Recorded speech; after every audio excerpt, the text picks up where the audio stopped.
Welcome to the Morning Slice.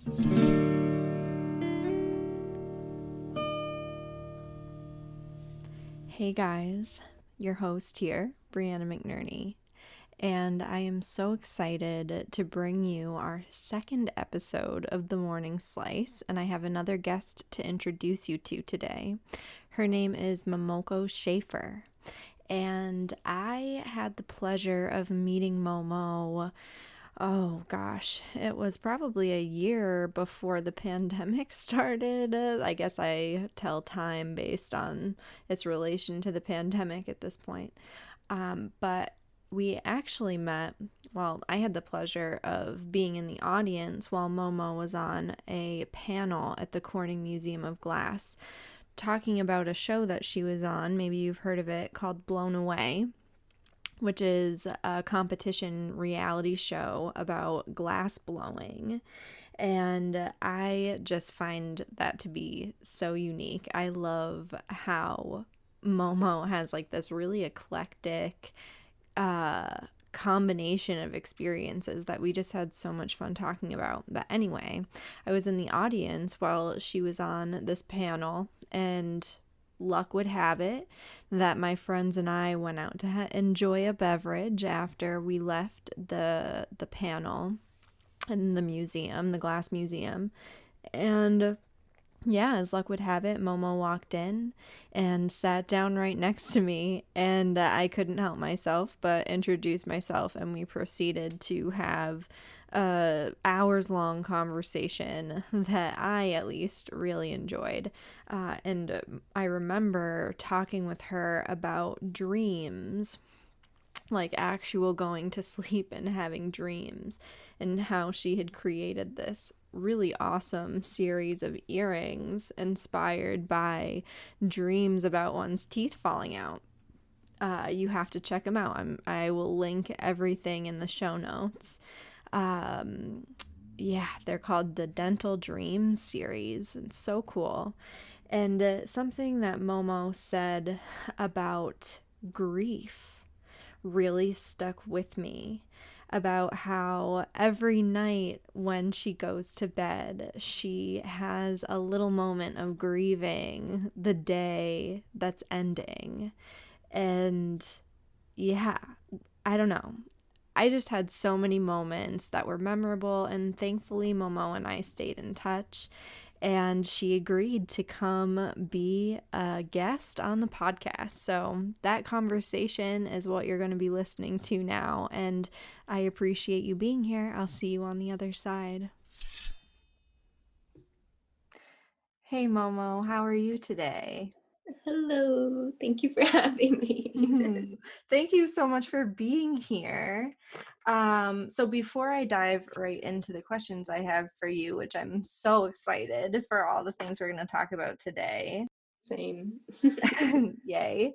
I am going to pull a tarot card for us to kind of line the container of our conversation. hmm So let's do that. And for you listeners, the deck I'm using is a Dreams of Gaia Tarot by Raven Felon, and I hope I'm saying that correctly, but I will absolutely link to that in the show notes. Oh, how interesting. So this card is, I think this is the Three of Air. This is really pretty. Ooh, Can you see this okay? yeah. It's very shiny. It is very shiny. You can see my whole screen along with it, but That's wild. I wonder what you're noticing about the card. I'm seeing like this like smoky dragon swooping in. Mm. Ooh, there's so many fun things on the desk. Very relatable. I always have a ton of things on my desk. Oh my gosh, me too. I was just frantically clearing off my desk before we hmm got on the call today. I like the key around their neck. hmm This is beautiful.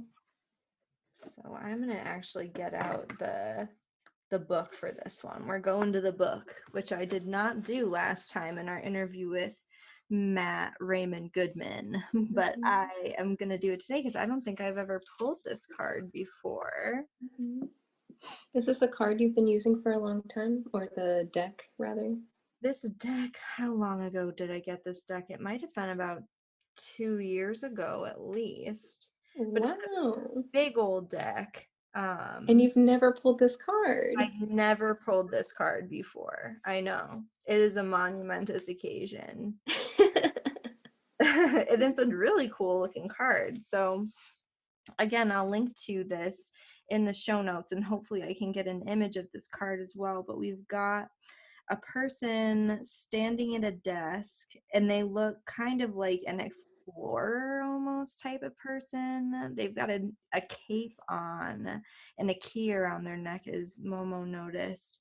And we've got angel wings too, that they look like angel wings, but they're kind of dark. So Hmm. I'm noticing that. And as you said, there's a dragon, like kind of a smoky dragon swooping around, and an owl on the book. Hmm. The book is glowing. Yes, this open book that the person is holding is glowing like gold. And there's almost, is it like, I'm seeing, I don't know if you can see this, Momo, but it's almost like there's little hieroglyphics or something like that that Yeah, there's like a ring around the person and a ton of symbols. Yeah, I'm not familiar with these symbols at all. Like I would assume because it's like a dark background with some speckles, like it has something to do with astrology or something like that. Or are. alchemy, maybe it's like a recipe book that she's looking through. Oh, I love that. I love that witchy vibe. And I love that you bring astrology into it. It's a very like education is a word that keeps coming into my mind as I look at this card. Because there are books and this person is clearly studying. So maybe like an alchemical education, like Mm-hmm.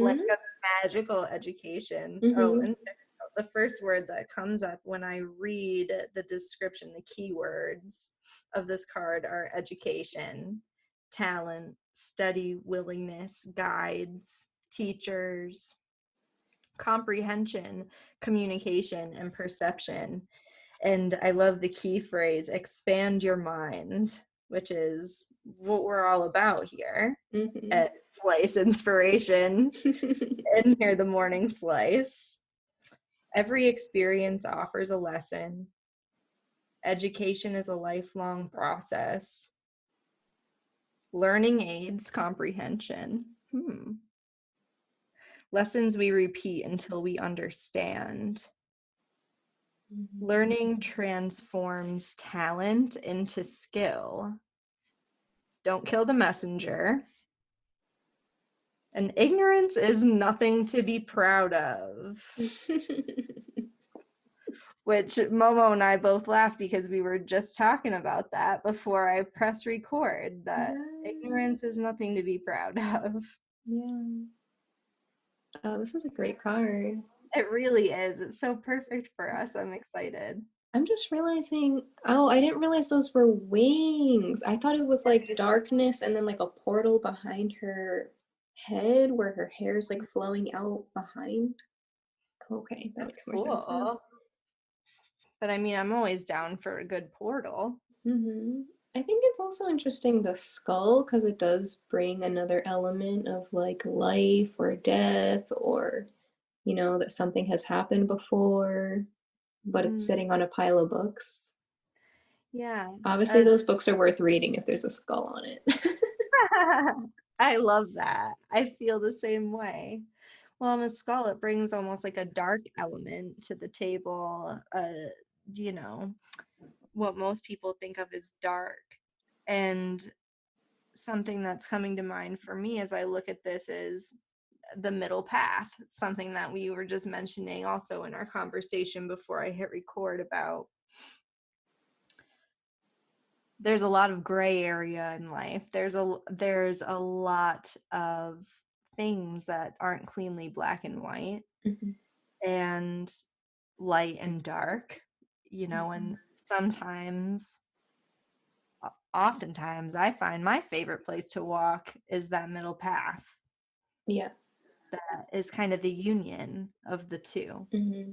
Yeah, I can definitely relate to that because, you know, if you live in a world where everything's bright and shiny all the time, you don't realize like what's supporting all of that. Right. There's only lightness because there's also darkness. Right. It's funny, this is kind of a light oh my gosh, and I shouldn't say this because it's a Good Place spoiler. It's a like a TV show spoiler. So spoiler alert. Why do I just say that? If you watch The Good Place and you haven't watched the most recent season all the way through, then don't listen to me. Just skip ahead a little bit. And but I was just watching an episode of that last night where they went to the truly good place. Do you mind, Momo? Do you watch this show? No, I watched like a couple of the first episodes out of curiosity. I heard so many good things about it. It's a cute show. It's a really cute concept. It is. And so they in this episode that I watched, they went to the truly good place, like the best place. And they found that everybody were just happiness zombies, that they had just experienced so much good and that they had access to everywhere in the world and anything that they Yeah. wanted, that they were just walking around like zombies. And the rules had gotten so strict that nobody had entered that was new in like 500 years. So Oh my goodness. I know it's really funny, but I think it lends to what you say, and something I absolutely believe as well, that if we are so focused on and fo- so focused on the light that we're unwilling to accept the harder parts, you know, it can lead to some stagnation that isn't Hmm. truly that's not true happiness. Like the true vibrance that I think of when I think of being generally happy is a full acceptance of all of the things. It's like a flexibility to move between all kinds of different experiences. Hmm. Yeah. I mean, because like if you don't have like a broad perspective or broad understanding, like how are you ever gonna level up? Right. Or even like if you don't understand that you're surrounded by all like all these great opportunities, and how do you even experience gratitude Right. if you don't even understand that what you have is good? Right. You can't understand it's special if it's just like the only experience that you have. Yeah, that like all this greatness is just default. Yeah. Which we do live in a pretty great world, huh? Mm, We've got yeah, running water, we're meeting over the internet right I now. Like, know. pretty magic. I know. This is a big one. So, okay, I think that I'm ready to dive into the questions I have lined up for you. What do you think? Yeah, that sounds good to me. Yay. So, one of the things I love about you, which is very silly, but anyone who knows me will understand why, is that you're from Boston, and that's where you are, based. I Hmm. love Boston so much.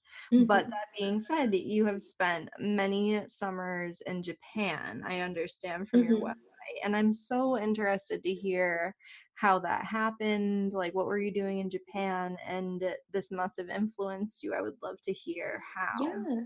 Well, first I want to hear like what's your impression when you think of Boston, and like also what's your impression when you think of Japan? Just so I have context of like how much you know about these places. Sure. So I would say that I'm relatively, low knowledge about Japan. I've never been. Hmm. Boston, I actually was born in uh right outside of Boston. I lived there until I was about 12. Mm. Then I spent middle school, high school years in upstate New York, where I live now. Hmm. but I also went to college in Boston and worked in Boston for years. So I've kind of like split time between Boston and where I'm living right now in upstate New York. And for me, when I think of Boston, I love Boston. Since I was a little child, I loved going into the city with my mom. She worked in the Copley Mall. They had like business suites up at the top of the mall, and Mhm.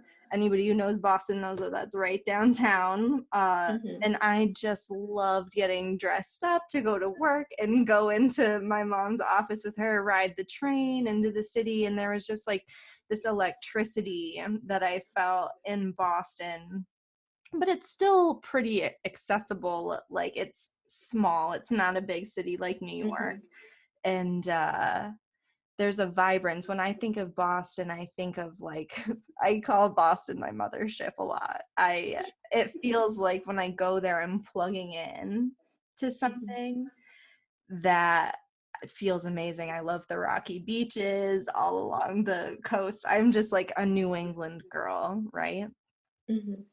So back to Japan, I'll say I've had several friends who are Japanese, like were raised in Japan, so I know a Mhm. little bit from them. But I also, when I was a young child living outside of Boston, I participated in a Japanese exchange student program. My family did. Oh, cool. So we would welcome, I think we had 5 exchange students come and live with us Mhm. during summers that were from Japan. For so it would have Mhm. been like 5 years of my life as a kid. So Mhm. that's pretty Yeah. influential. And I would always I just loved having them, and we would do summer camps and things like that. So I learned to write a little bit in the language Japanese. Like, is it different? Because,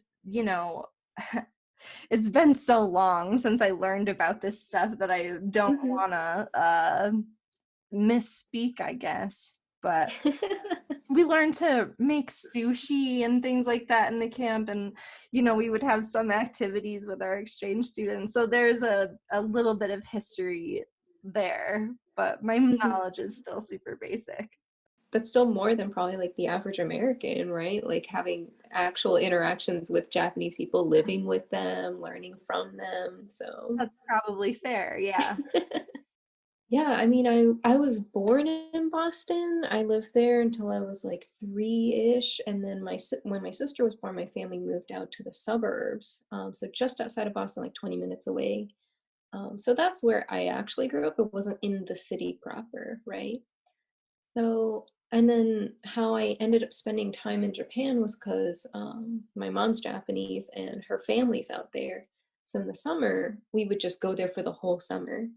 And I would stay with my grandmother in the town that my mom grew up in.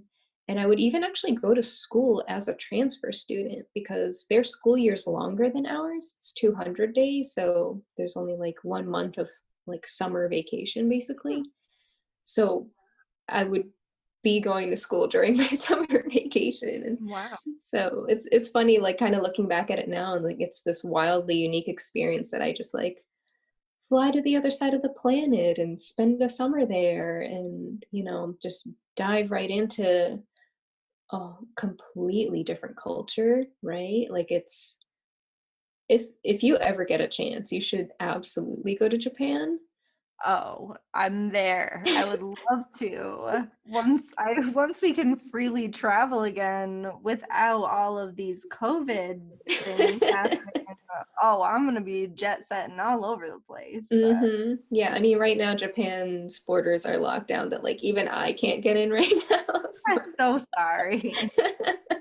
So nobody's going to Japan anytime soon, but When they open back up, we're gonna be in line. Let's say it that way. exactly. I totally recommend like for anyone because it's also such a like safe and organized and hospitality is a thing. Everybody will, for the most part, people will like be very gracious and greeting foreigners, knowing that Japan is such a particular place that no Japanese person would ever look at a foreigner expect to know the language at all, or like they yeah, most people wouldn't project any assumptions onto a foreigner. If anything, be like, oh my goodness, a foreigner is here, they're Yeah. definitely lost, or they definitely need help, or so that's kind of the attitude. And everything, especially after the Olympics, I'm sure there's so much more infrastructure in the city that it'll be really easy to like just look at the signs and figure out where you need to go. So It seems yeah, like a magical place.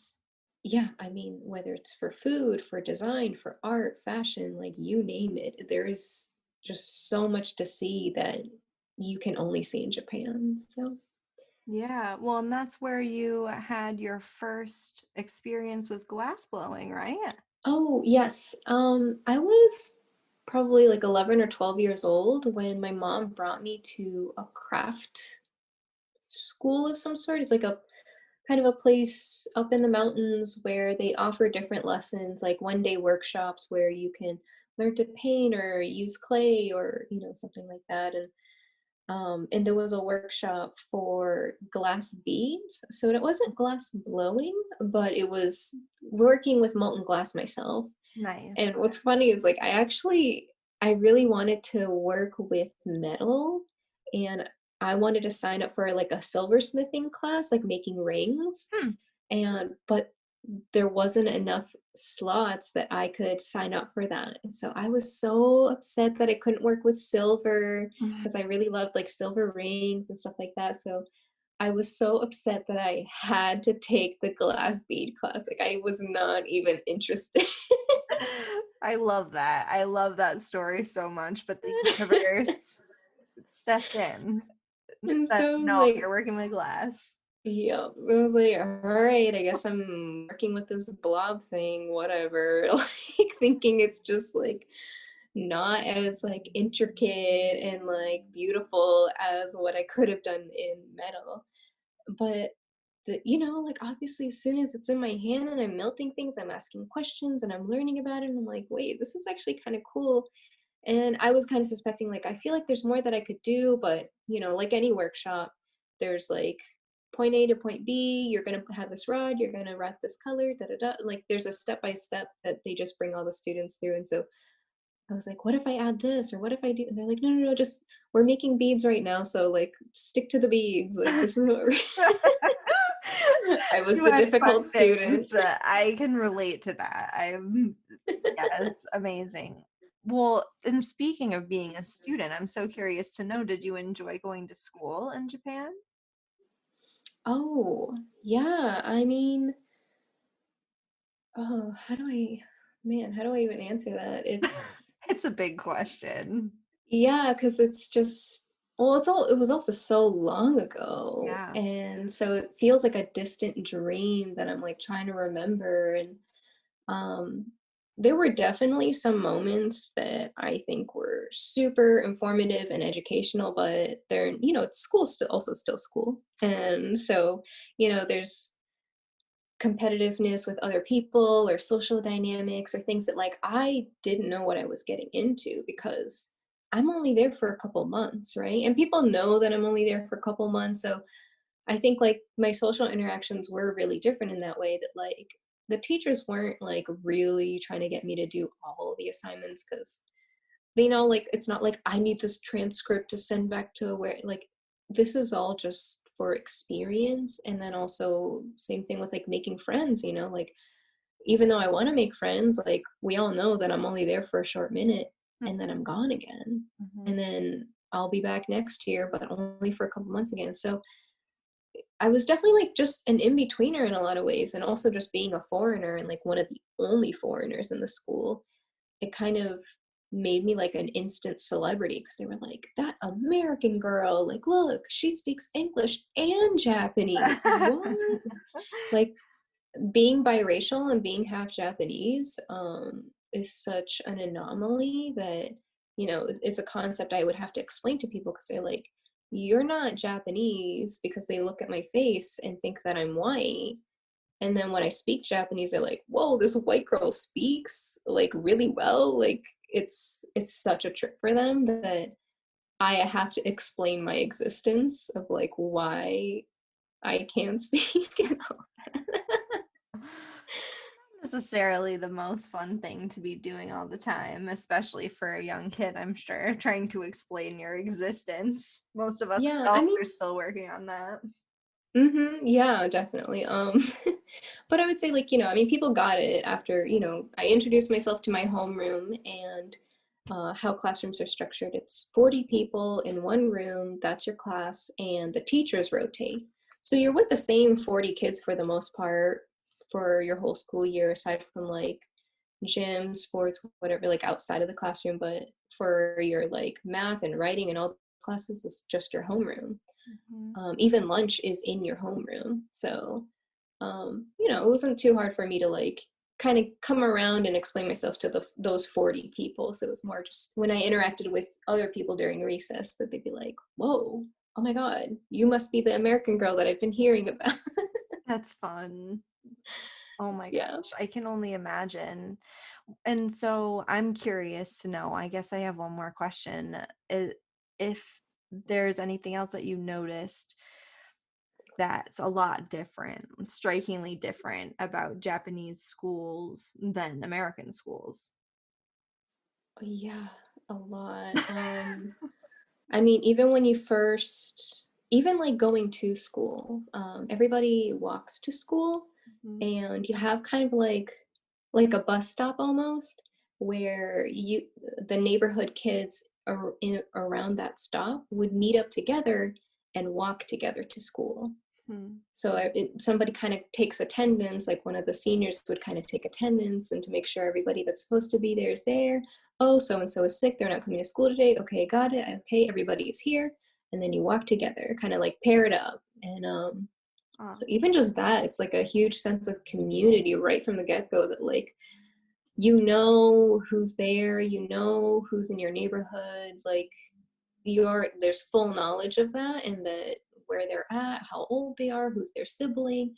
And then you walk to school, and when you get there, there's all these cubbies, and you take off your shoes and you put on slippers. So it's like these other shoes that you wear indoors. mm. So you keep your school clean. It's like a second home.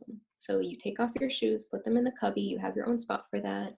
Aw. And it's like basically first through sixth grade was the size of my school that I went to, Sagamihara. It's yeah, so even my sister, my cousin, like they were going to the school, but it's so big that I pretty much would never see them when we're different sections of the school anyway. Mhm. Um, so yeah, so from first through sixth grade, I went to the same school, and it's also, man, how do I like even lunch would be different because your homeroom, you would take turns. There's a chart of different chores, and so people would take turns. Like, all right, this week, this group of kids are going to go to the cafeteria and get the food, bring it back, set up the tables and stuff in a way so that it can be kind of an assembly line style and serve the food to the other classmates. And everybody does this job at some point, and then once everybody's done eating, collecting all the dishes, bringing it back to the cafeteria. And like every time you walk into the kitchen, you thank the workers that make the food, you thank the workers that are cleaning the dishes. The students are the people who clean the schools. Like, there's definitely like janitors that like fix things and stuff, but in terms of cleaning, we're the ones wiping the floors, wiping the hallways, wiping down the sinks, the bathrooms, everything. So Wow. it really is a second home, and you respect it as such. Because if there's a mess, it's either you that's cleaning it up, or it means that a classmate is cleaning it up. Yeah. Wow. I really love that approaching school as a second home. It Mm-hmm. just feels so cozy. Mm-hmm. And it's no wonder to me, I kind of assuming this about you, but it seems like you really love learning. Mm-hmm. And it's no surprise to me that if you had this experience of having a place of education being like your second home, I wonder if that influenced your love of learning. Mm-hmm. Yeah, I mean, I'm always a curious person, and I think I'm also curious to always think about, like, is there a better way to be doing this? Is there a better way to be serving my community, the people around me? Now that I'm an educator, thinking of like how to better serve my students and be an educator, being someone who takes education seriously. Yeah, this definitely influenced just the ways that you can establish community, establish respect, um, establish responsibility as well and expectation. It's just so vastly different from what we do here, where there's like food fight in the cafeteria, things like that. You know what I mean? It's not the same. That's like the fun ideal, Yeah. right? There's also like a lot more like social freedom here, which was not a thing in Japan. Like there's certain things you can't do, can't say. You can't pierce your ears and bring that to school because you could get in trouble. No makeup. Like there's uniforms. So everybody's wearing like similar things. Like once you get to a certain age, or for gym class, everybody's wearing the same gym outfit. Like so there was definitely still a lot of conformity, but also, I mean, we know there's pros and cons to that. Like uniforms just alone is an interesting conversation of like, oh, it kind of brings everybody to the same page, but then does it bring everybody to the same page? So Yeah. yeah, I mean, there's pros and cons to everything, right? And even like with people respecting education in Japan and valuing education, um, it still is, I mean, to kind of Japan isn't a utopia. Right. Like people really like to put Japan on a pedestal and say like, wow, it's so zen and chill and like all this stuff, but it is pretty high ranking in suicide rates. Like Mm-hmm. same with like Korea, like it's so if it's gonna be like number one in so many things, but also suicide, I think that's a very clear indication that something's still not right. Like people are still very competitive, and because it's so much more of a group mentality versus American culture, which is very individualistic. um there's a totally different power dynamic there in like the amount of pride but also pressure there is in the work that you put out, or how you're engaged with the people around you. Mm-hmm. Yeah, totally. Well, I've had a couple of friends from Japan, as I mentioned before, and I know something they'd expressed to me was about how strict it is and Yeah. how much that led them to want to be in America, right? And be kind of free to do whatever the heck they want, wear makeup, Yeah. just kind of do their thing. But I'm also curious, and then I promise I'll get us back on track because I have so many things that I want to ask you. But I wonder if what you're noticing, what you've seen, if you have any guesses as to what might be contributing to a higher suicide rate there. Like, you're somebody who definitely thinks a lot about self-love, and we'll Mhm. talk more about that later. But I wonder if you like what you notice about this. It's a big Oh question, man. and you can pass if you want. I I'm definitely very suicide has been a central thing in my life as well. It's something that I've spent a lot of time thinking about. So that's why I'm Mhm. curious to know what your Yeah. perspective is. Yeah, absolutely. I don't think there's like one answer for all the suicides, but I think, a general trend that we see in suicides among people is the feeling of not having another choice, right? Mm-hmm. So when you're living in a society where you only see people living certain ways of life and trying to fit into only so many boxes, and if you don't see yourself fitting into that box, or the box that you tried to fit into, you failed Mm, or feel like you failed, um, that can send you into a spiral, because if your whole identity was relying on that, mm-hmm. then, that extreme sense of guilt, shame, failure, like that can really weigh heavy on you. Yeah. Um, and also, like, mental health is not something that's talked about in Japan. That's very taboo to like say that you're getting help. Yeah. So that's like, if you don't even think about like therapy as an option, or that there is a spectrum of happiness and sadness, that it's not just like life is okay, and then if it's not okay, then it's like over, then Yeah, no, totally. It makes a lot of sense what you're saying.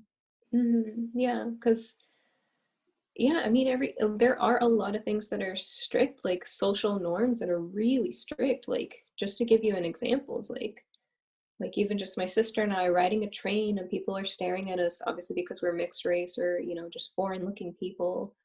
And I see people staring at me, and so I just wave. I'm like, hey, what's up? Like, just kind of acknowledging that they're looking at me. But that confrontation of me even saying, like, just waving, Mhm. just, I see you, like, what's up, being friendly, smile on my face, really sends people into like chaos, because they're not used to even that confrontation period. Yeah. The fact that I acknowledged what was happening, and that they were like looking at me and noticing me and just being like, hey, what's up? They were like, oh my goodness, she just like looked at me and then like waved, and like that just happened, and like that alone is jarring. Yeah. And like that's really hard to relate to in American experiences, because like strangers will come up and do weird things or say weird things to me all the time. Like, people are very much more expressive and free in that way, so it's people come up to me and say pretty much anything, and I probably just shrug it off, right? Yeah. But someone waving at someone in Japan might throw them off. Oh my goodness. Yeah, it's a very different way than the American way. People will come Yeah. up and do some pretty weird stuff, won't they?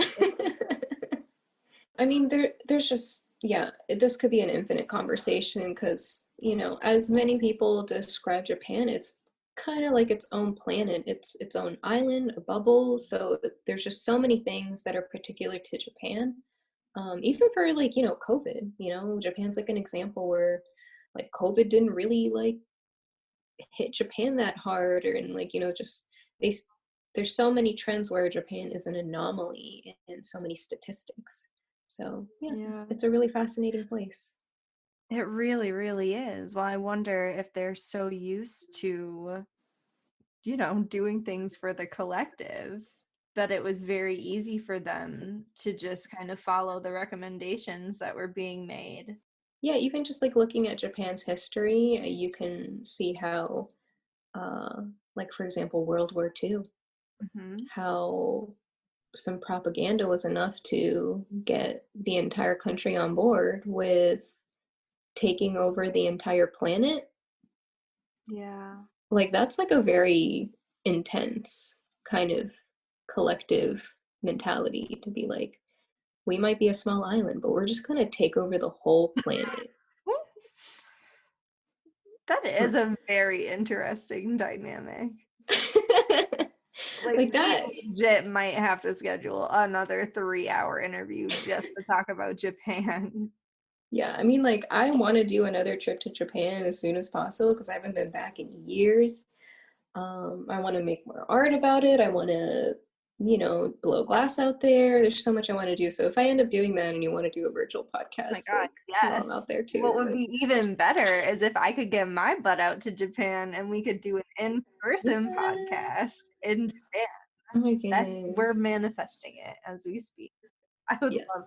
that. And I want to hear more about your glass blowing. So my next question is about Blown Away. Uh, because when we Hmm. met,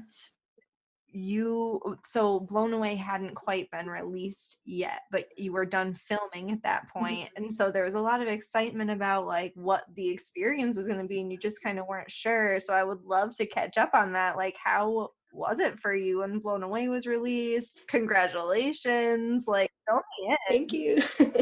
Blown Away is a TV series that also was put on Netflix as a Netflix original series about glass blowing. So it's a glass blowing competition. So 10 contestants, and there's like a major winner, who, and the grand prize is, was a $30,000 prize package, including a residency to the Corning Museum of Glass. So um, yeah, I mean, it was the first TV show of its kind. There's never even been a TV show about glass blowing for some reason, which blows my mind. There's been like, those like how it's made episodes, but not just full on, this is what glass blowing is about. So just knowing that, I knew that this was a huge opportunity. Um, but with it being a reality TV show, I was a little like, I don't know. Like, I had just graduated college and had been like in my industry for a couple of years at that point. So for glass people, that's new. That's like super new, super, I'm just like a little sprout at that point. Mhm. Like, is launching into a reality TV show like, is that the move? But also the reason why I'm even just kind of assuming that I was gonna get on the show was because I was being scouted. Oh, wow. Like somebody had reached out to me, the casting director had reached out to me about being on the show, which again kind of made me even more hesitant because I'm like, of all glass blowers, why are they reaching out to me?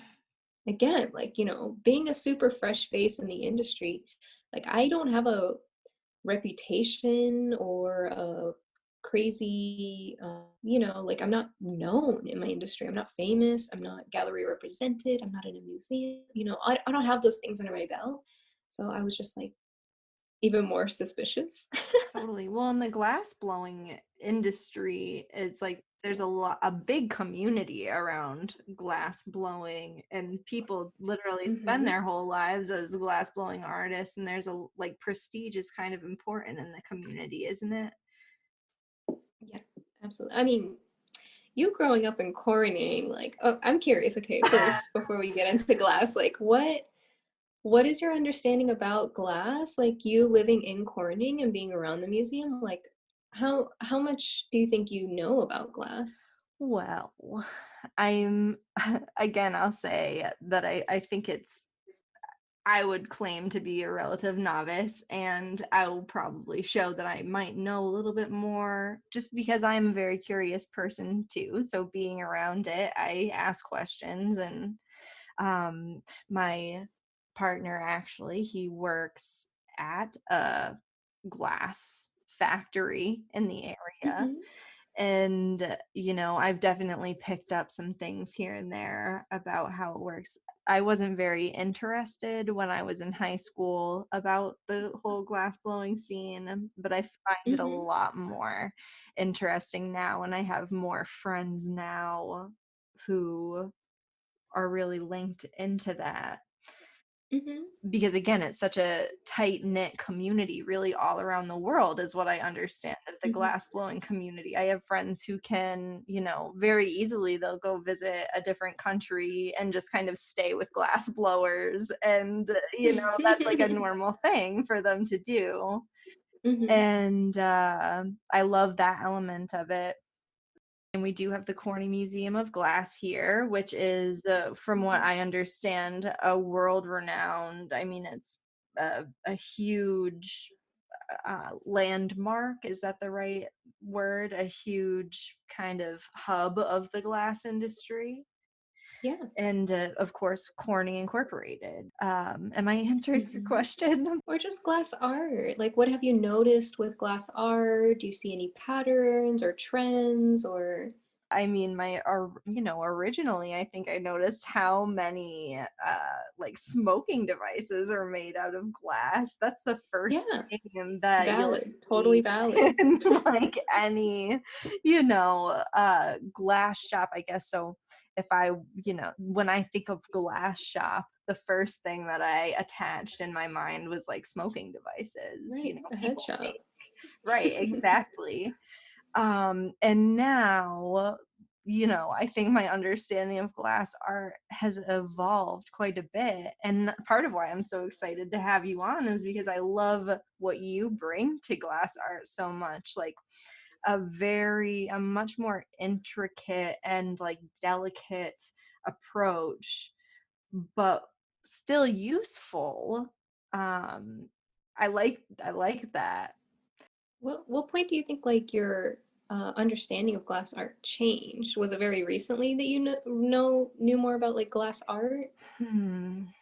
Yeah, I think, you know, so this is kind of funny, especially as somebody who lives in Corning, New York. I think that when I saw you on that panel at the Corning Museum of Glass, Mm-hmm. that might have been my first time into the at least that event, because if I'm not mistaken, that happened during a 2300 degrees Yes. event at the Yes. museum. And for anyone who's not from the Corning area, the Corning Museum of Glass opens up during the summer months. They have like these outdoor spaces, and they'll bring bands in, and kind of everybody's just hanging out in a glass museum having wine and, watching live Mm-hmm. music. And on this particular day,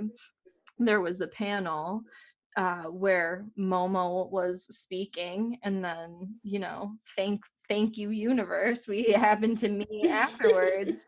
But honestly, I think like you have had a huge impact on shifting the way that I think about glass. And you know to something that's a little bit more, and that's why, again, why I'm so excited to have you on, is because I love expanding the way that I'm thinking about things, and I know that you bring that to your glass working intentionally, so that's why it's so interesting to me. But I think it was very recent, because I thought of like uh glass that is useful. So I guess the usefulness of it was like the original Mm-hmm. perception that I had, if I really think about it. The Mm-hmm.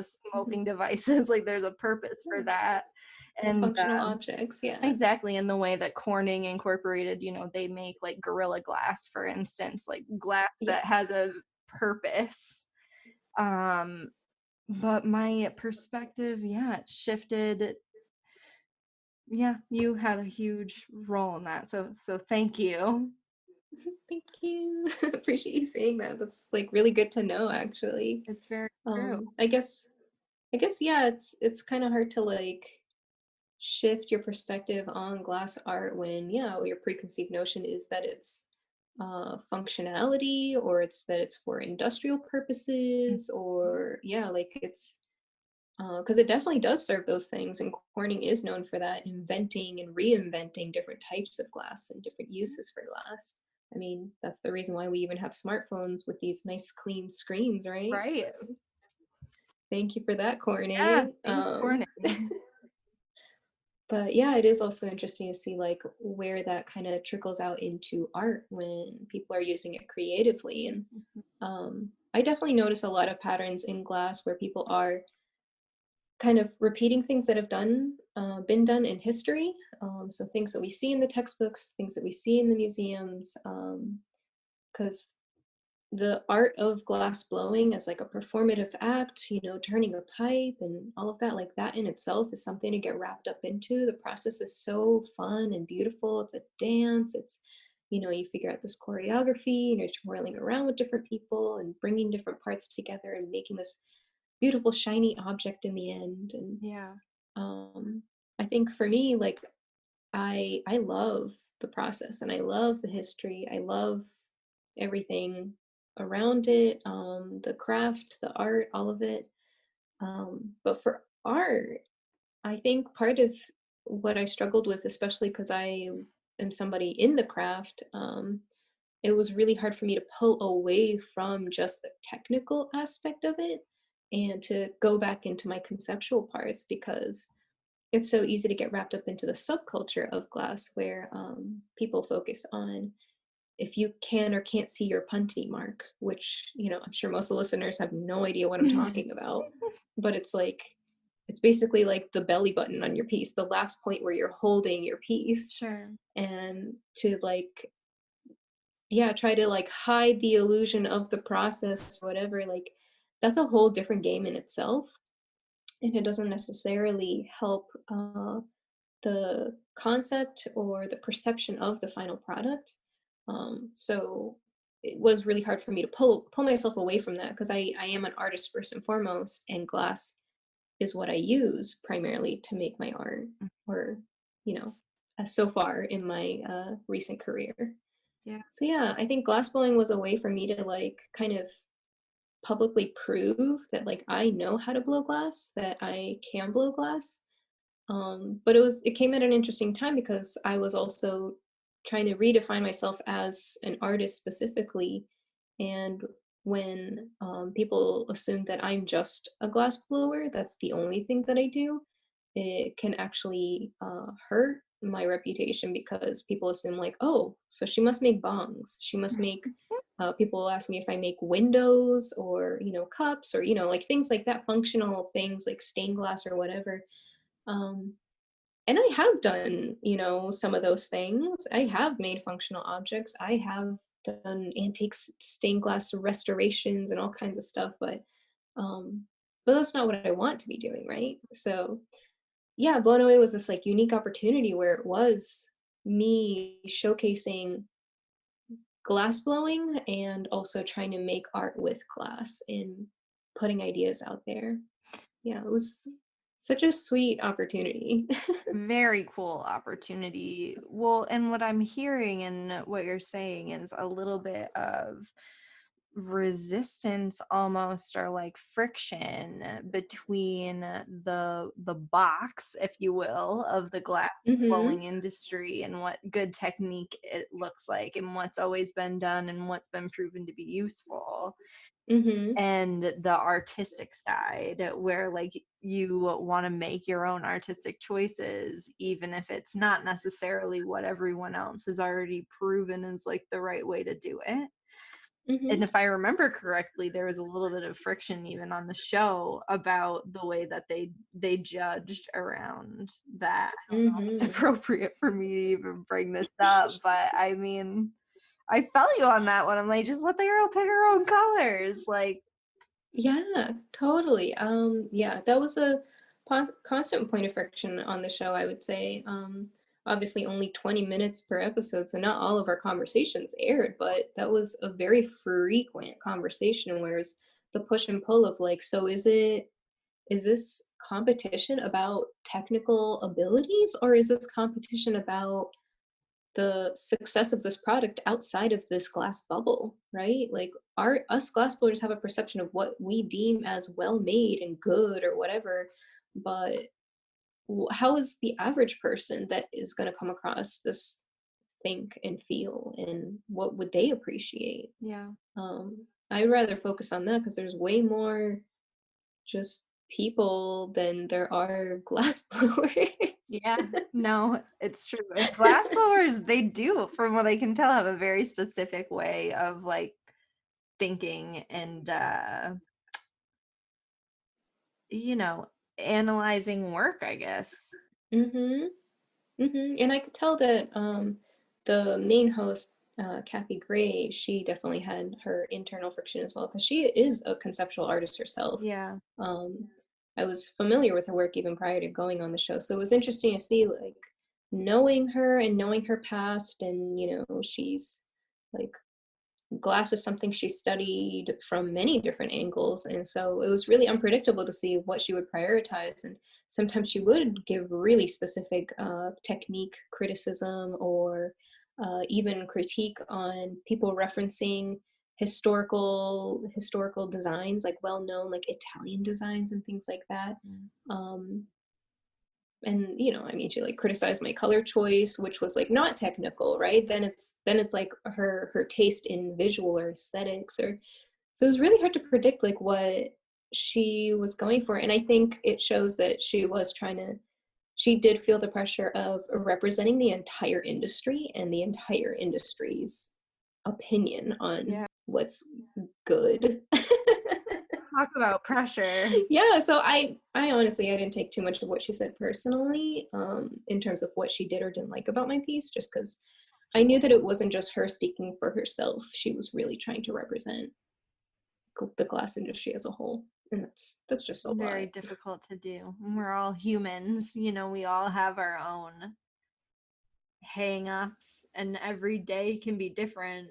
I can only imagine how challenging that was to create pieces to be judged, and it's difficult to predict exactly what is going to be important on a given day. um Hmm. Yeah, everybody like wakes up on the different side of the bed, and you don't know, and you just gotta roll with Totally. it. I love that. And something that I'm noticing, which might seem kind of like an offshoot, but I think it leads into our next question kind of well, is I've come to think of this as a millennial mindset almost, in the best Hmm. possible way, that we come in and want to do things differently, do things better, perhaps, more Yep. efficiently, with different goals in mind. We want to put our own spin on things and see what we can do to improve what already exists, and Yep. take things further than they've been before and try new things. And I think that that mindset can create other types of friction in the world, with people who might be a little bit more firmly rooted in the way that things have always been, and the tried and true way of doing things. Do Hmm. you have anything to add to that thought? Because it keeps coming into my mind. Yeah, I mean, kind of, I guess what we were talking about, I can't remember if this was before our recording. Yeah, I think it was before our recording. But like you have to go to somewhere new in order to learn and grow. You have to, I mean, we all know that you have to step out of your comfort zone. I mean, glass blowing is already outside of most people's comfort zone, but there is a point where you can kind of hit a flow or kind of hit a rhythm and end up falling into a pattern. And then that repetition can hinder your growth and innovation as Yeah. well. I think that's something that I've seen a lot of people kind of fall into, the place where, wherever they feel comfortable, and then kind of it's okay to like hang out there, and there's nothing wrong with, that if that's where you want to stay. But as an artist, it's really important to continue to grow, that you continue a conversation, because as an artist what you do is you create conversation, you spark that. Yeah. And uh, what's that saying, like comfort is the killer of creativity, Mm, where obviously not, I'm not saying like you should be like uh like struggling, but that, yeah, again, that routine, if you fall into a routine or some level of stagnation, mhm. that it does kill your creativity, because then you might be making the same thing because you're just thinking about the same thing, talking about the same thing, and you're not adding to the conversation. Yeah. You have to push boundaries, and that's something that I'm very conscious of in glass, because um, there's so much history that I could fall back on and just keep talking about history if I wanted to. Um, but I really want to shape our future and our culture and the way we think about it. Something that I was super conscious of going onto the show was being true to myself. It's sounds super simple, but by being as authentically true to myself, I can never look back at what I did and regret it. Like, I was 24 years old when that filming happened, and I'm 26 now, and everything I made, I think, still stands for me, because it's authentically myself. That's who I was in that moment, and that's what was important to me. And at that point, like, I was feeling a lot of pride in like who I am and being Japanese, and I made a lot of work about that. And that's something I never got to do when I was in college, because I didn't feel like I was in an environment where I was able to talk about those things without being having to then present my homework to a classroom for a critique, and like, Right. and I cared about what my classmates would think, because I have to spend the next however many years, however many semesters with these people, versus like this glass blowing reality TV show. Like, it's, I was like, this is just like a passing moment, and this is who I am, and just being true to myself. I didn't care if like some of the comments were ignorant to my culture, ignorant to my intentions, that I was really doing it for the people watching. That's who I was thinking of. And I know that there's other Asian Americans out there that don't feel comfortable sharing that part of themselves. And since I had come into that place, I wanted to just fully, love that part of myself and put it out there. Yeah. Well, thank you so much for showing up that way for us to witness, because that's part of what I love about you, is that it does come through that you make decisions that feel true to you in the moment. And Mhm. I support that strategy 100%. I think that's a great go-to. And it comes through in your work. And so I'm curious to know, you've talked a lot about pushing glass blowing into new places. We've talked about like the expansion of this. And so I'm trying to wrap like two questions into one here. So I know from your work that part of how you're always pushing the edges, and you actually just said this too, it's you're trying to inspire. It's all about how the people receiving the art is receiving it, and like what it is inspiring for them, and the conversations that it's inspiring for them. Mhm. And I would love to know what kinds of conversations you're trying to inspire with your art. Like, what are those conversations that are important to you? The pieces that are coming into mind are the dental dreams earrings and the crystal cavity earrings. Oh my gosh, you have to see these earrings, listeners. They're so beautiful. And I will link to them as well. But that was a concept I just fell in love with the first time that we met, and fell in love with again the first time I saw them. So maybe you can riff to us about like how those are pushing the conversation. What's so important to you about that? What inspired those beautiful Yeah. earrings? So, Dental Dream, it's basically a series of glass teeth that I've made, and they look realistic enough that people do confuse them for real teeth. And basically, my inspiration for it was the common recurring dream where people think that they're losing their teeth or having sort of teeth problems in their dreams. This is something that a lot of people can relate to, Mhm. and that some people have often again and again because it's induced by stress, anxiety, all those things, like the feeling of not having control.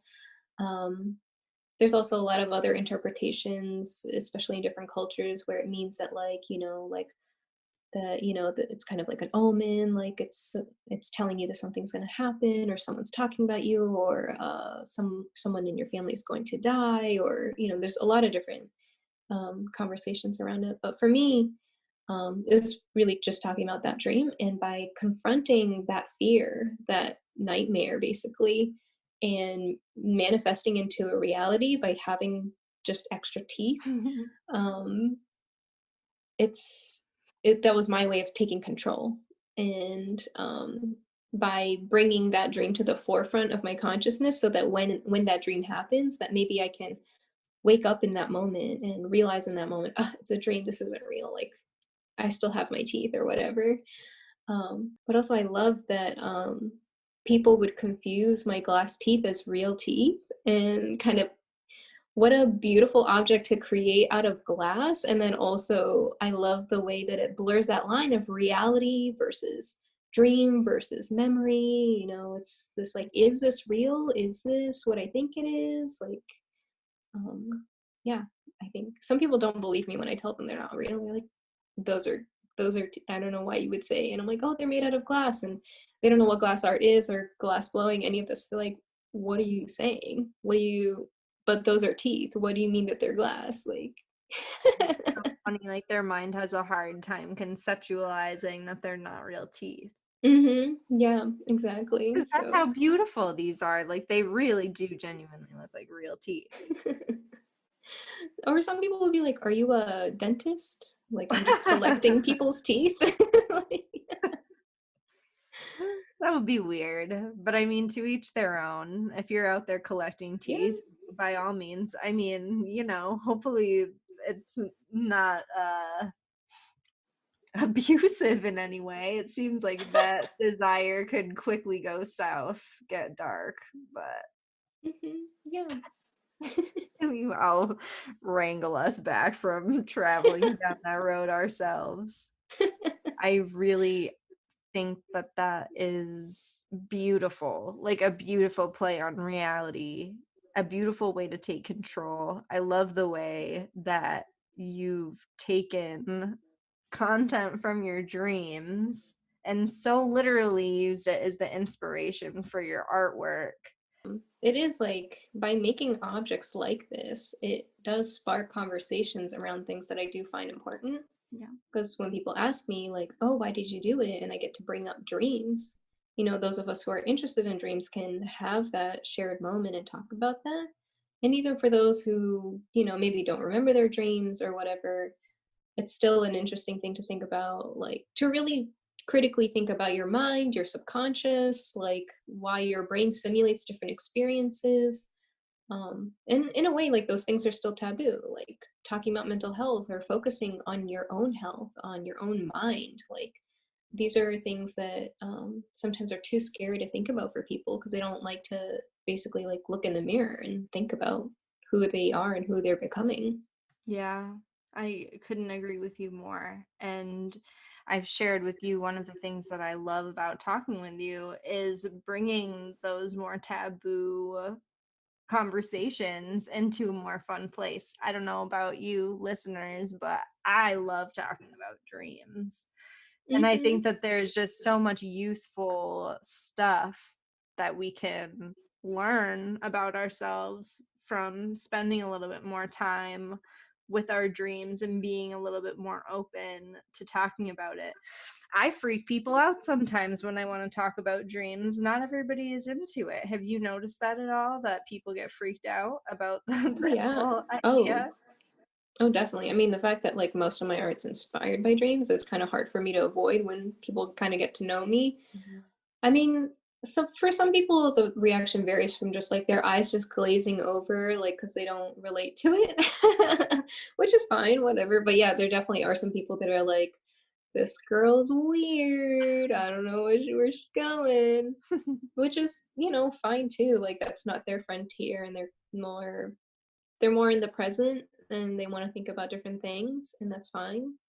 Um, I would say for most people, especially those who are, like to be in a position where they're educators or be in a position where they have meaningful impact on other people's lives, I think they realize the value of introspection.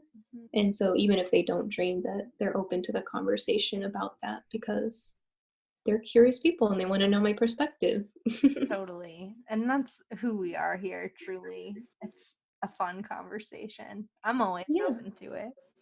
Hmm. Well, and so I'm really curious to ask you about another piece that I've loved witnessing, which is, and tell me if I'm getting a title wrong, but the Prejudice is a Disease Yes. project that you have done. And you probably worked with a photographer on that. Yep. So Mel Tang, one of my really good friends, she's also based in Boston. Amazing. And we'll link to her in the show notes as well. But can you tell Hmm. us a little bit more about that project and, yeah, fill the listeners in who might not have seen it?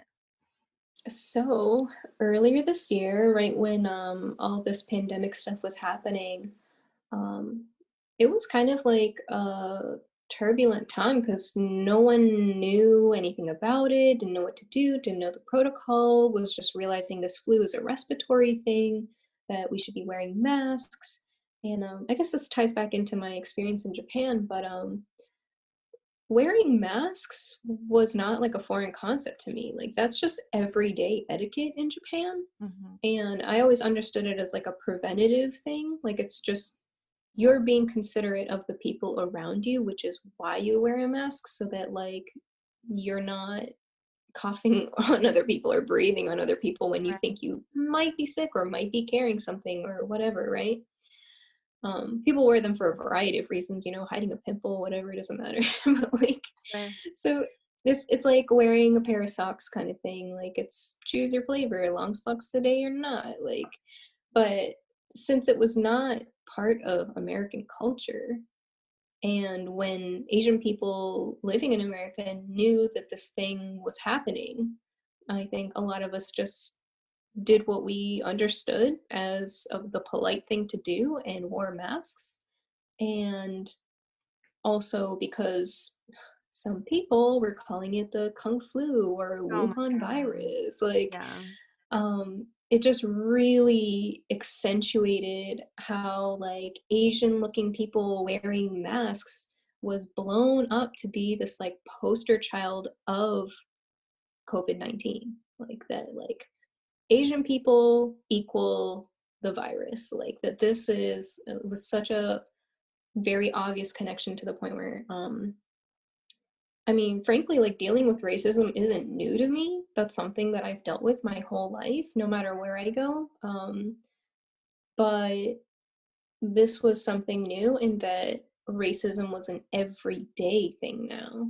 Like, it wasn't just somebody calling me a chink and, like, you know, whatever. Like, to me, whatever. Like, that happens. It doesn't affect me at this point because it's just like, oh, whatever, just a stranger just blurting out weird things. Like, hopefully he gets a therapist someday. You know, like that's kind of my reaction to it.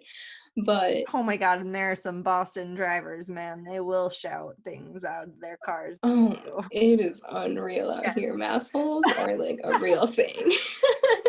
they are. Continue. Like, but yeah, so after this disease though, after this virus was a thing, like even just going to the grocery store, like I would just mentally brace myself because people would see my face. Like I would be socially distant or whatever, just doing my own thing, minding my own business. But as soon as like they saw my face and gained some awareness that like I may be Asian or something, they would freak out.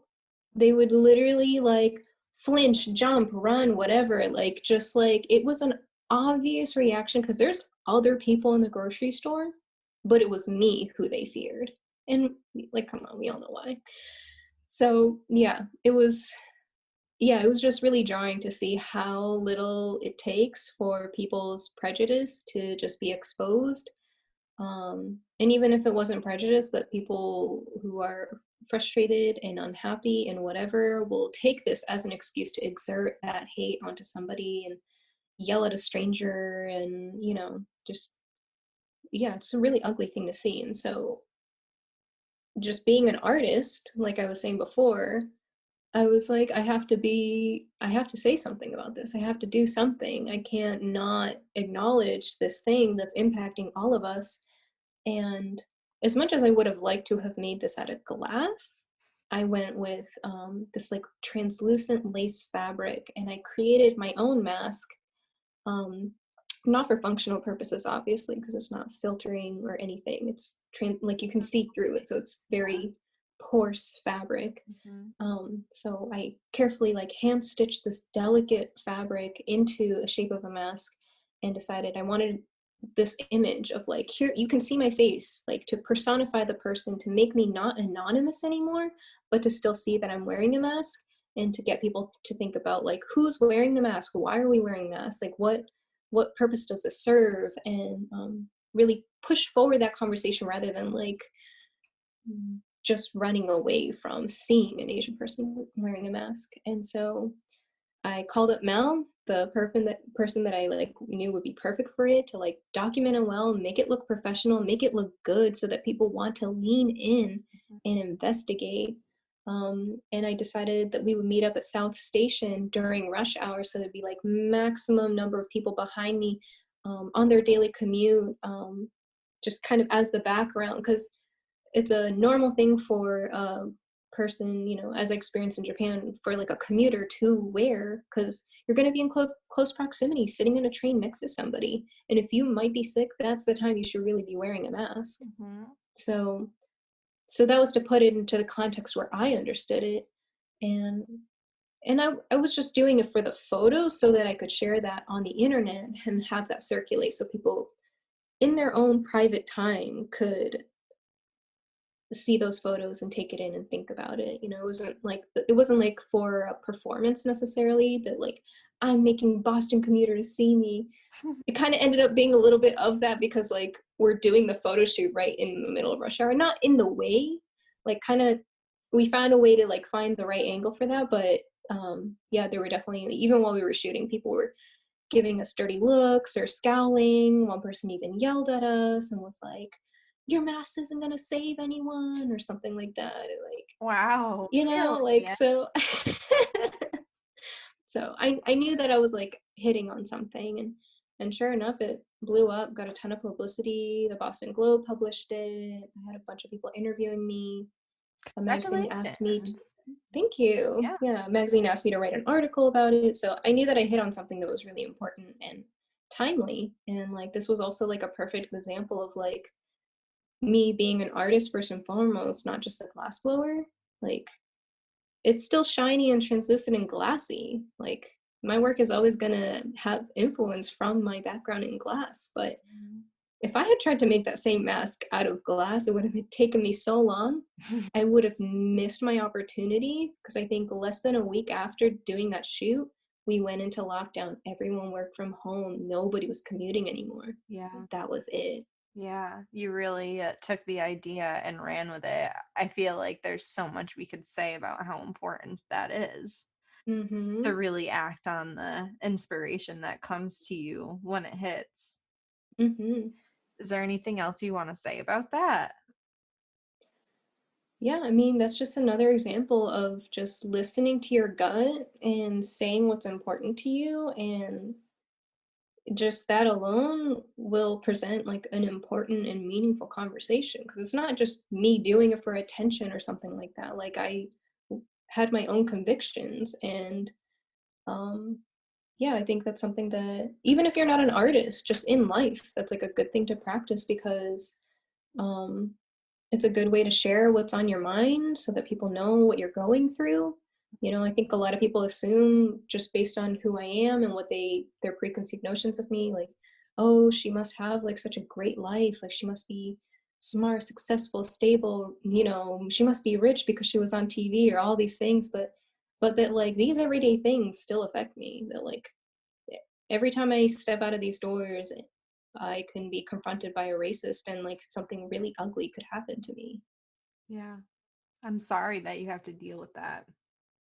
Yeah, I mean, yeah, hopefully together we're all gonna change with this movement that's happening right now that we're gonna keep the ball rolling in this conversation. Oh So, my gosh, that is, what we're here for. So I guess that leads perfectly into another question I have for you, which is, and we're kind of already touching on this, but how do you see the coronavirus and the current civil rights movement, the like political social environment in our country? There's so much going on.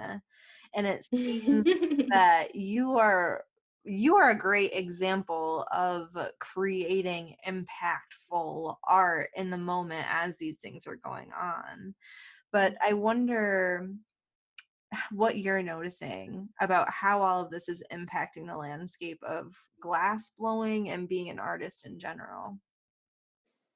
yeah, I would say because of the pandemic and everybody having to stay home, they're not able to socialize the way that they would like to, unless they want to pretend this pandemic doesn't exist. um, so they really have to turn to entertainment, whether it's like on social media or TV or whatever. And so now more than ever, artists are in such huge demand, entertainers, personalities, streamers, all of that. Um, Yet, like, there's not that many like paid opportunities for me right now, right? So it's this stark contrast in demand versus like the support that I'm really getting. Mhm. Like I'm not selling much work aside from like the crystal cavity fundraiser. But otherwise, like I'm not selling sculptures. I don't have access to a glass studio. Like I'm not blowing glass right now because hot shops are either closed or they're only open to certain people. So yeah, mm, it's a hard one. It's a hard one for sure because I can see the demand and I feel the need to kind of fulfill that and be a part of the conversation people want me to be a part of. But at the same time, I have to protect myself and be realistic about what I can put out. Like, I'm not gonna start a TikTok just because I know people would like me to. Mhm. But, I'm also not in a place where like I'm promoting like a new design to sell or a new sculpture to sell or anything. So I'm in a really weird limbo. It's like being unemployed without having the option of even looking for a new job right now. Like I was supposed to move to San Francisco. Oh, right. I forgot that that was in the works. Yeah. Yeah. So I had started packing everything up, thinking I was going to move to San Francisco. I was going to work at a museum as a preparator, like building installations, and then the pandemic hit. So I didn't make it out there, but at the same time, I'm not stuck with San Francisco rent without Oh a my job, God. right? You imagine So that would have been awful. yeah, imagine me like finally making it to the West Coast only to be like, oh shoot, I'm gonna be homeless. Oh my gosh. Well, I mean, San Francisco, you got to imagine. I don't know what they have in place for the homeless population there, but you definitely wouldn't be alone. Let's just say it Hmm. that way. Oh yeah, definitely. So I can express my gratitude Mhm. for not having done that, and that I have family and that I'm able to lean on my family and through their support, like just I'm housed, I have a place to sleep, I have enough money to cook, whatever, like that I've never had this much time on my hands to read, to exercise and do all these things. Um, so I'm trying to keep my eyes on like the positive aspects of all of this, and that I this is time for me to I guess some people say like sharpen my knife and prepare for the future, and continue my writing, continue learning new skills. I'm learning video editing and stuff like that. I'm making content for Patreon right now. Nice. So it's an exclusive platform for people who are invested in me, to be able to see my work, see what I'm up to, see what the behind the scenes on everything, and to learn more about me. Because something that I'm conscious of is like I can't give myself completely away to the public when like the pub like likes and follows don't pay my bills. And I'm not a clout chaser. Like I'm not doing this just because like that fuels my ego. Like that's not what drives me. um and for me, it takes a lot of energy to stop everything I'm doing, my creative process, to pull up a camera and figure out the lighting and make it look good and capture it and explain to people. Like, I don't like doing that process. So if I'm going to do that, I only want to do it for the people who really care and who really want to know. Um, but still make it, accessible. Like, you can pay $5 to join and see all of these videos. Sure. Not all of them, but like each tier has its own different content that it gets. And so that's kind of where I'm trying to find my navigate and figure out like the future of what will be my sustainable future. Yeah, it's such an interesting time. I think you're hitting on something really important and something I've been noticing in my own life lately. Even it's like how we support each other and receive support. And uh, as an artist, what I hear is that there's a huge demand and almost this expectation that's been created in our society that we will meet that demand, even if we're Mm-hmm. not feeling resourced to do it. Mm-hmm. Just with the promise Yep. that, like, maybe you'll be resourced after you do this. Like, maybe. Yeah. Yeah. But either way, they're doing it for fun, right? Like, Right. Cause like, oh, well, how great it must be to create art all the time. And yeah. yes, of course, it's great to create art all the time, but you also gotta eat. You need to keep Exactly. the roof over your head. And Exactly. if we don't have these basic needs met, it becomes very difficult to produce anything of, uh, you know, anything that is full of the love that I think you and I are both trying to put out into the world. Hmm. Yeah. I mean, this touches on what we mentioned earlier. What was it? Like, comfort is the killer of creativity. Like, I'm not talking about not having food, Right. but like, yeah, that you do need that push, but also like not that kind of push. Like, that's not the kind of push that, like if I had access to a hot shop, then I would be blowing glass, right? So like basic needs need to be met, but glass blowing is so expensive. Like it's $300 for me to rent and hire an assistant. So $300 to start any project or even just doodle around, like you gotta have expendable resources. I'll just leave it at that. Like you gotta have some expendable resources, otherwise like there's no way that you can do that without hurting yourself. And it is unfortunate that we live in a society where this idea of a starving artist is the norm. Yeah. Like that it's romantic to suffer for your art and to not be able to eat because you're so desperate to try to manifest your art. Yeah. I love that you brought that into the conversation because my mind was there too. This starving artist idea. I would love to think that we're moving in the direction of breaking that image. Mhm. Um, yeah, that's hard to say. I feel like in some ways yes, and in some ways no, right? Like Mhm. Instagram is a platform where in the beginning it was a visual platform. It wasn't about really interacting, commenting, any of that. And so it was a platform pretty much for visual people, Mhm. photographers, whatever, artists, right? And eventually it got to a place where it is today where there's like blue checks and competition and likes and clickbait stuff and advertisements, and it's veered so far away from what it was for artists, but it's still essential for artists to have them. Like, Mhm. there's a saying like, either you're so successful that you don't need an Instagram, or if you don't have an Instagram, then you're doing it wrong. Like, because that's essentially a free place for you to post your art and share your art and gain people's attention. But how are you supposed to get the attention that you're looking for when you're competing against like influencers or whatever that are like,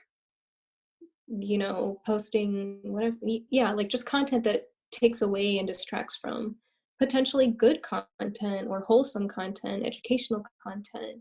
Mhm. Yeah, it's hard because I think more and more people are becoming more sensitive to what they're taking in on those platforms and are starting to tune in and invest on the things they really believe in. Yeah. Um, but it's it takes a lot of practice to be conscious while you're scrolling through Instagram, because I think a lot of us can relate to having those bad habits of just mind-numbingly scrolling and not thinking and feeding into the social media beast. So, Yeah. There's so much to this because on one hand I'm noticing like we have this culture where somebody could look really shiny on a platform like Instagram as though they may mhm, have transcended this starving artist ideal, mhm, but that yeah, cannot very often be just an image. absolutely. And part of what it takes to break that, I hope our society is moving in this direction. I feel like the earth is kind of demanding it of us right now. But, as artists, I think we need to be surrounded. And it's not only artists, like artists, spiritual guides. I have a friend who I talk with this a lot about, how the the spiritual guides of a community used to be just like taken care of, kind of sit Yeah, in your hut and like people come to you and you're fed and you have all your needs taken care of. And then yep. in turn, you provide this to the community. And we don't have, like, we kind of veered away from that as a culture. And it's led a lot of very important, wholesome, as you said, like those providers, creators that connect us to something bigger, something divine, like art does. Mhm. As a society, I think we need to put a little bit more of our attention into funding, supporting those pursuits in a real, appreciative, intentional way. Mhm. That's what I'm hearing and what I'm feeling. I guess something I wanna also add to, financial or just, like, general support for artists. Mhm. um, I always wonder, like, what art would look like if it didn't depend on having it being sold. Mm, I think that really influences the product when, like, we have to also sell the product, right? The fact I'm calling it a product, right? Like, that's right. I think that's something to really think about is, like, that, w with the way that our society is structured right now, if I'm not making money off of my art, then I can't really make art, right? Right.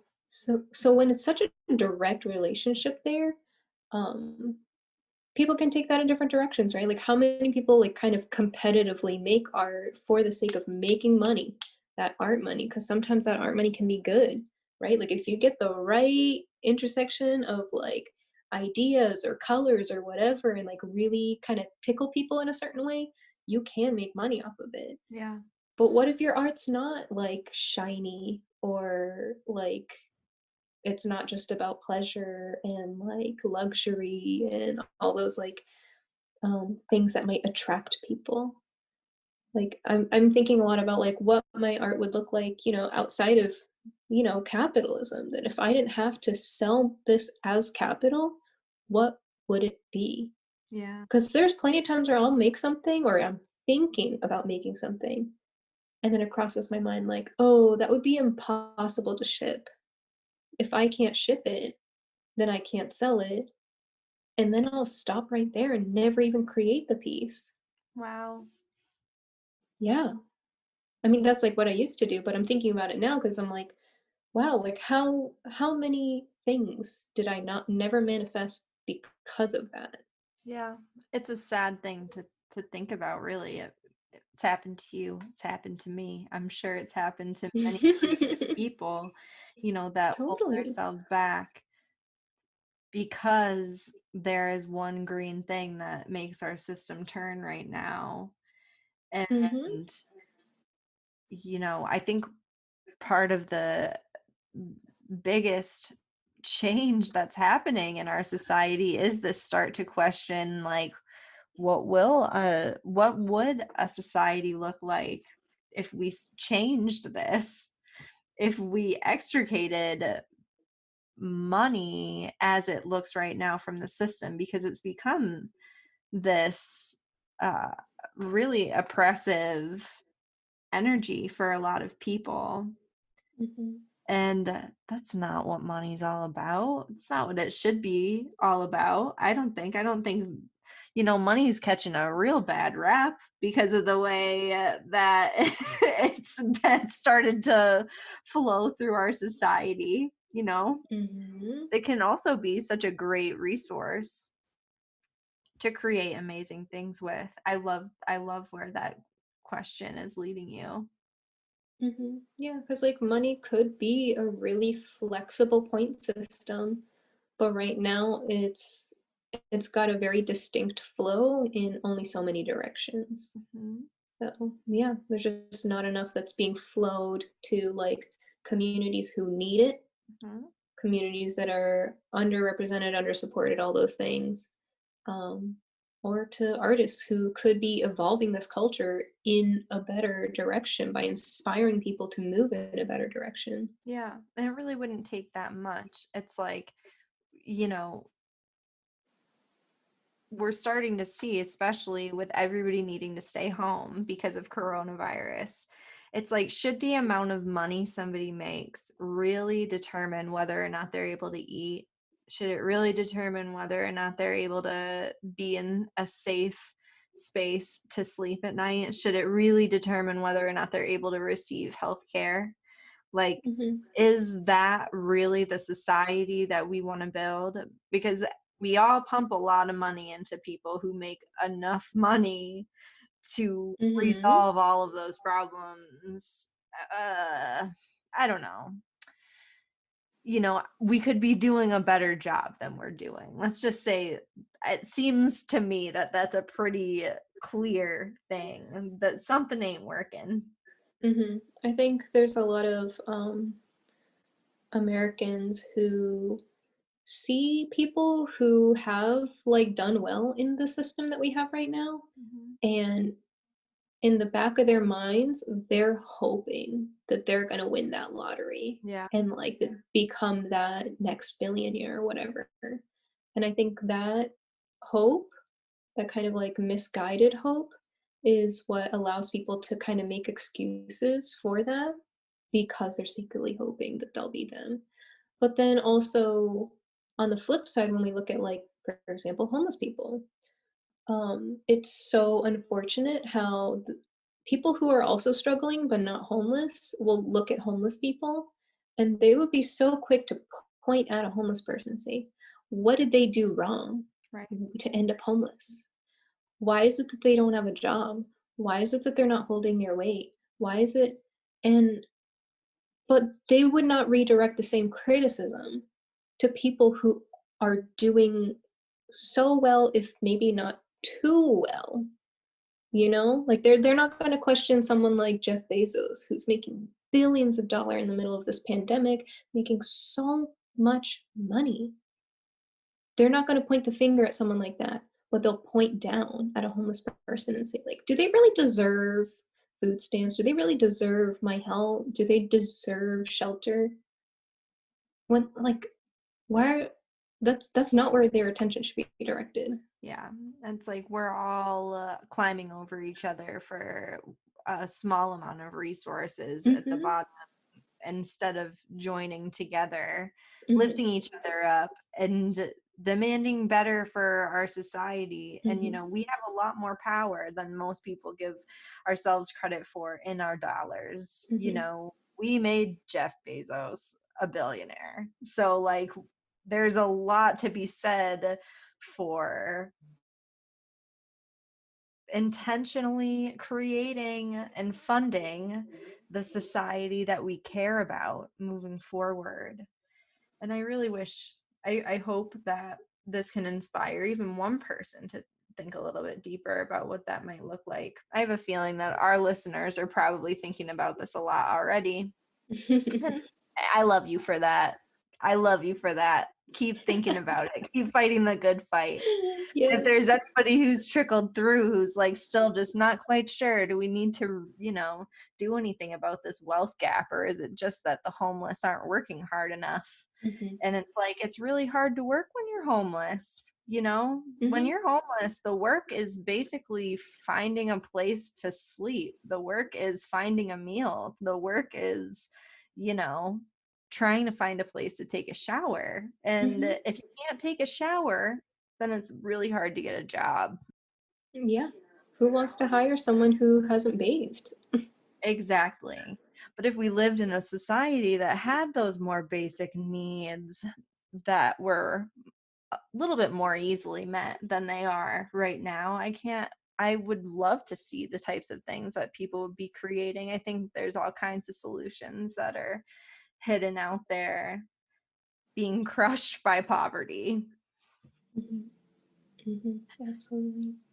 Dun dun dun. Thank you for going down this depressing conversation trail with me, but I think it's good. We're working towards solutions here and talking Mhm. about it. Yeah, no, this isn't depressing. This is just everyday realness. This It's is real. not, we're not being depressing. We're just choosing to not ignore those who are some of the most vulnerable people in our society. Like that's the real tragedy. It's not us bringing it up. You are so It's the right. fact that they exist and like that we don't have a solution for it yet. Yet. Yet.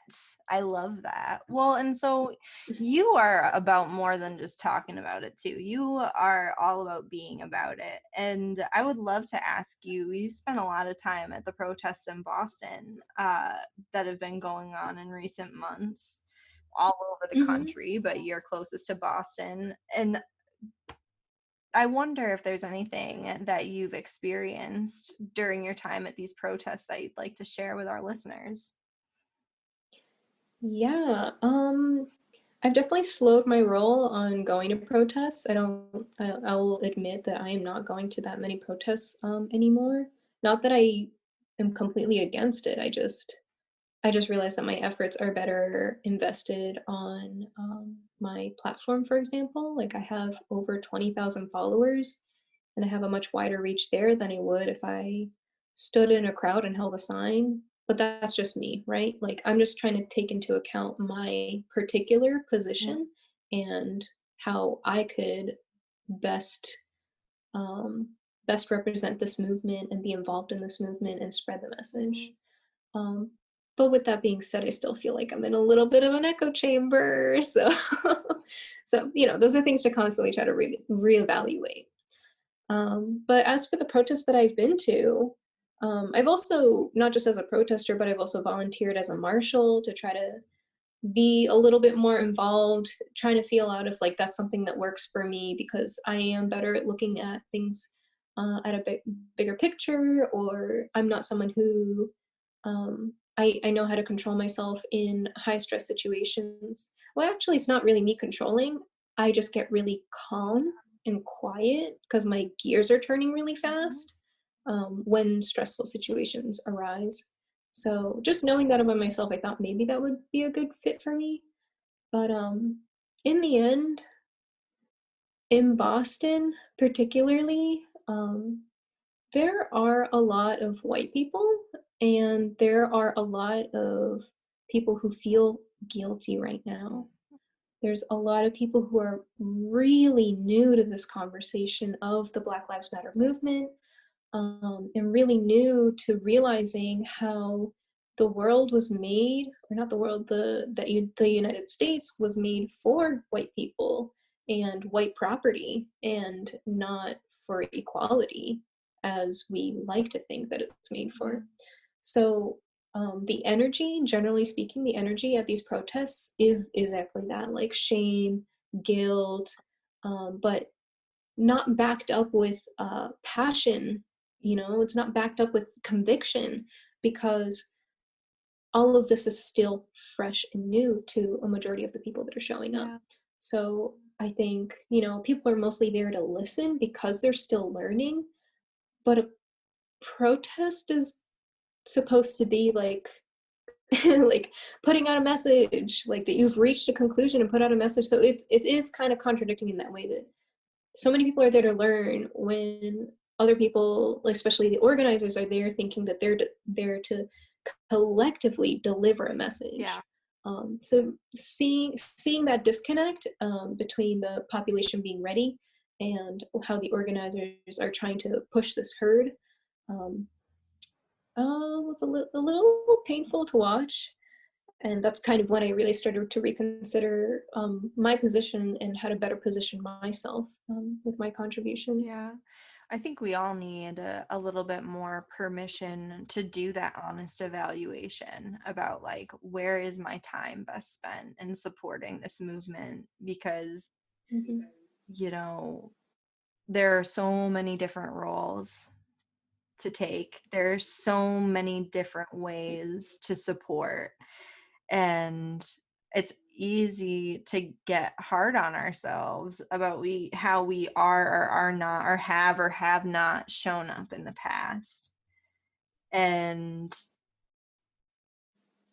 you know it's a lot more useful, I think, to do this honest evaluation about like, am I spending my time in the most impactful way to actually achieve the goal that we're setting out to achieve, which is more civil rights and equality for everyone, equity, lots of different goals, systemic change. There's lots of Mm-hmm. big goals that we have. So we need everybody kind of on board and participating. But I Yeah, hear you that like absolutely. guilt and shame isn't necessarily the most, it's definitely important to feel that and to work through it, but not necessarily the Mm-hmm. most productive energy at a protest. Mm-hmm. I can see how that would happen. But I do Mm-hmm. thank you for Yeah. showing up. Oh yeah, I mean, for anybody showing up, it's still better to show up than to not show up, right? Especially like if you don't know what else to do with yourself because, you're still early in your self re-education. Um yeah, protest is still a place to go and see and learn and just because there are people who are speaking at these events too. Because usually you get together, there's a speech, somebody's sharing their story or whatever. Like, this is what the BPD did to my child. This is what the BPD has done to my neighbor, like exposing information that's not publicized. And then, yeah, like just listening to that can have a lot of impact to make people realize because it's so hard to find information too, like, Googling things or whatever. Like it's so just going straight to the source is still valid. Absolutely. Something I'm also thinking about more is me as a prominent person in the glass industry. Hmm. I really want to take advantage of that position and impact the Black Lives Matter movement in the glass industry because honestly, the glass industry is so archaic. It's so behind. It's dominated by white dudes. I'm just gonna say it. It's what it is. It's very like heteronormative and like that there's a strong hierarchy as much as there's a community and that we're all like unicorns in a way, but in the end, like if you look at the facts, like who owns these hot shops? Who's the lead gaffer? Who's the one that is like doing well enough to hire people? It's a lot of white dudes. Hmm. And we've seen like past movements like hashtag Me Too, right? Where it shook up so many industries and exposed so many things. And when that happened, I didn't see any change in the glass industry. Like I didn't see any, it just breezed right over, right? Nothing had changed. Even though like a frequent conversation I have with other women or queer people in the industry is the incessant harassment and the extreme number of predators that we come across in our industry. So, that was really disheartening to see that, because it's such a niche culture and niche industry that it's not publicized. But Yeah. now that we're post blown away, if I can say, like Oh people yeah. know more about glass blowing and people are showing up and researching and following and all those things. So um, I'm really hoping that with that also comes more responsibility for the industry to show its best foot forward. And so far, I haven't seen much productive change. Like, like even the Corning Museum of Glass. I'm just Bring gonna it. put this I mean, tea out there. let it out, girl. So, like, I've reached out to them, like, via Instagram at first, just to be like, hey, like, I kind of noticed Black Lives Matter's happening, and, like, I haven't seen you guys post anything. And, first I get a gracious message back saying, like, thank you so much for opening this conversation, da da da. Like, this is something that we've been already, equality, something that we've already been talking about for several months now, and we're, like, just about to release a series of statements. And I was like, okay, like, I'm gonna hope that that's true. And then, they did follow up and like post something kind of giving a blanket statement about equality should be a thing, hashtag solidarity. Sure. So, at least saying that they're okay with equality, right?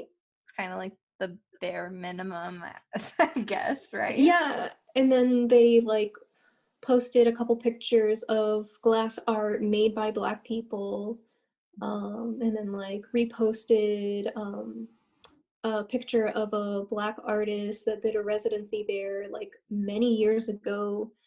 And then they posted like a more extended statement on their website, right? Mhm. So like, this is better than nothing, but like that's about all I can say. Is like as a museum, as like something who's supposed to represent like the industry as a whole, it's a pretty serious responsibility. And if like you're not gonna say these things and follow it up with action, like actions speak louder than words. Like that's just how I roll. And so if Yeah. you're not presenting new opportunities, for example, like reaching out to Black members of our industry and inviting them to the museum for a residency or anything like that to showcase their work, to have an exhibit to showcase them instead of just a couple Instagram posts, like I really want to see more. I Yeah. really want to see more, and I know that it's possible. So I'm just trying to find a way to kind of continue that conversation. And yeah, I'm actually working on a series of animations, which is like totally Oh, different well, from what I normally do. I love it. Tell me more. Yeah, so I'm working on a series of animations. There's a ton more like behind the scenes and process videos that I've shared on my Patreon for anybody who like really wants to know. Um, but yeah, so I'm kind of developing a campaign so that it's this glass related animation where people will hopefully it'll attract people to like lean in on the conversation, and it's asking people in the glass industry to sign a pledge. So the Glass Art Society, it's this it's a basically, what is the Glass Art Society? It's like a company kind of where they like bring together an international convention for glass, and it's mostly for like museums, artists, companies to like showcase what they're doing, share innovations, share new techniques, share new artwork. um, and so they put out this pledge which everyone knows about because anybody who's prominent in the glass industry is a part of these conferences for the most part. And even if you're not, you know about it. Yeah. So they put out this pledge saying a decade of transparency to hopefully end racial inequality by 2030, right? And the requirements are just like being public about that you're paying people equally, being public about how you present these opportunities, being public about how you're extending these opportunities to the communities or other schools around you. Mhm. You don't really have to do much besides just being transparent, being open to the public. Mhm. But I haven't seen that many signatures from the institutions that I've worked with. So that's why I want to like promote that pledge. Yeah. Even if it's just virtue signaling, it's still a level of understanding, and some sort of more tangible action that like I can hold them accountable to say, well, it's been 10 years and I still don't know if what you're doing. And if they are at least following the pledge, at least I know that they're doing that. Totally. Well, we'll share a link to more information about that pledge in the show Hmm. notes. Yeah. That sounds like a great thing to be involved in. And I'm hearing you. I would also love to see more transparency, more diversity in glass, uh, in Corning in general. I'm not that's private about that. I would love to see that. And another thing that I'm hearing, which is something I'm feeling too, is this desire, this craving for the businesses, the corporations in our lives, in our world, to be willing to go a little bit deeper Hmm. past the virtue signaling, the mandatory statement. Hmm. Show us that you truly understand this issue and slow down with it enough, care about it enough that you make some actual changes that do something to support the Black people in our world, in our Yeah. communities. Hmm. Something needs to be done. And a statement saying that you already care enough is not doing anything for anybody, because if everybody's statements were already true and doing enough, then this wouldn't be an issue. Mm-hmm. Uh, Absolutely. so thank you for bringing it up. Yeah. And I would love to ask you, we're getting so close to the end of our time, but we need to talk about another project. You are so busy, Momo. But another project of yours, Self Love Social Club. Yeah. Tell the listeners about Self Love Social Club and what's that all about? What inspired you to create that? Yeah, so Self Love Social Club, we're primarily functioning on Instagram.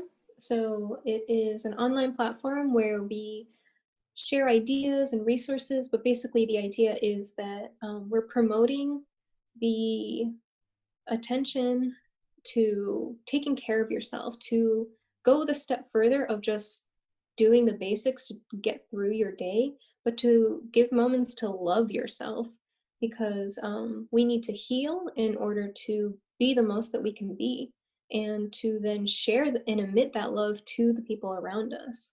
Um, Self love is still something that's taboo. People kind of think that it's selfish and that it's self involved or self indulgent, but it's really not. And that's why it's a social club, right? Because it's a shared experience of what is it that we do to go a step beyond just basic care.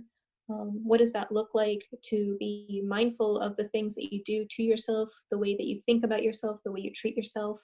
And how does that radiate and kind of ripple into other aspects of your life. So that's what we're about, and that's what we want to promote.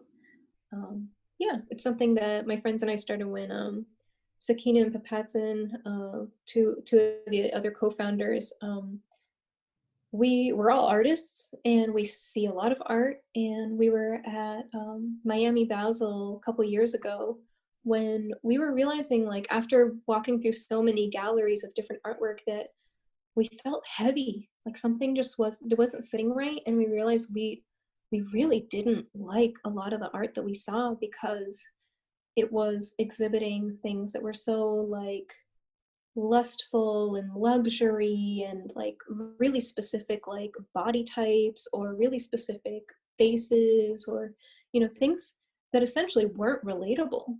Yeah. And we were wondering why, and it all like looked kind of very commercial as well, that it's like commercials are creating this ideal, and then art and also we as people were reflecting our commercials, and that's just kind of perpetuating and cycling into this own thing. And we realize, like, we gotta break this cycle because this is not healthy. It doesn't make us feel good. um it's There's not the millennial mindset again. Love it. mm-hmm. It's not inspiring. No, like looking at that art, what's not inspiring, if anything, it hurt. And so we were like, we are all on the same page. We are all also creative. We're also visionaries, and we really value community. And that we decided we wanted to present a platform to highlight that, to highlight those experiences and those journeys towards healing or experiences that promote healing. So yeah, that was like our main drive for this. That's amazing. I love that. And I feel like you're already touching on it a bit, but how do you guys see self love differently? Is there anything that you see about self love, self care? You mentioned that people tend to think it's selfish. Mm-hmm. I wonder if there's anything else that you see in the general, greater discussion about self love that you guys take on a little bit differently. Differently. I think there's a couple things that we do differently. Inclusivity is one of our number one priorities. We want all people to be able to see themselves in this act of self love. Um, a lot because self love is really trendy right now in a lot of ways, right? But like seeing somebody just doing like their own version of faux yoga and eating an avocado and being like, this is self love, like it can be like really damaging to see something like that because like you might not be able to relate to that. Maybe that's not the kind of healing that you need. Maybe the things that you're struggling with, like a yoga session, isn't going to fix that. Yeah. So yeah, that's what we mean by inclusivity is like we want to make sure that it's something that people from all different backgrounds, from all different um, struggles, to be able to see and feel and understand and be able to think that like, okay, this is a path that I can also take, that it's not just reserved for specific people, that even mental health, is still taboo, and investing in your mental health is still, some people think it's just like froofy things that like are only for white people, right? And like, because that's the only example that they see is like, oh well, like I can't afford this like new vegan lifestyle, that's white people stuff, right? And it's like, no, like it doesn't have to, eating plants is not just for white people, but like, but that's like maybe the perception that they've gotten from all of the information that we're inundated with on social Well, media. apparently, white people, we would just love everyone to think that everything is ours, right? That's the white people way. Yeah, I Sheer mean, like, colonialism. We get all the yeah, plants, we get all the animals, we get all the earth. Bye. Just kidding. That is not how I feel, in case anybody is wondering about that. But yeah, and that's where representation can be so powerful. So yeah, that's representation, inclusivity is really a central part of what we're doing. And also again, like we talked about earlier, like sharing new perspectives, new understandings is a point of growth. That there are so many people dealing with different types of struggles, different types of pain, but me learning about how they overcame that and how they even learned about what self-love is, and learning that self-love is something that they deserve, and that's something that's worth investing in, and something that they could give themselves, um, really always opens up my mind and helps me to get another step farther in that understanding and giving myself that fuel to heal as well. totally. I love that. I'm hearing two main things. One is that the inclusivity, of course, but also baked into that is this idea that self-love, it doesn't look one way for everybody. Like Mm-hmm. there's not one way that self-love looks, and you have to do that, like, take a bath, eat plants, and post about it on social media and Yeah. check it off and Mm-hmm. like that is not what self-love has to look like, and it's a unique experience for every one person because we all have different intricacies to the way we feel most loved. And Mm-hmm. self-love is just kind of this permission to give that to ourselves and understand that it doesn't have to look like anybody else's love to Mm-hmm. feel loved. Mm-hmm. And there's this community aspect to it too that I'm hearing, that like it's an extra layer of my self-love deepens when I can hear someone else's story through that lens, not Mm-hmm. only witness them and love them and their imperfection or whatever their journey is where they are right now, but I Mm-hmm. can love that part of me through them and like the community, the way that, and I've noticed this too, that like we build each other up when we can be in a community like that, and we can learn different things when we're open. Mm-hmm. I love that. It sounds like an amazing club.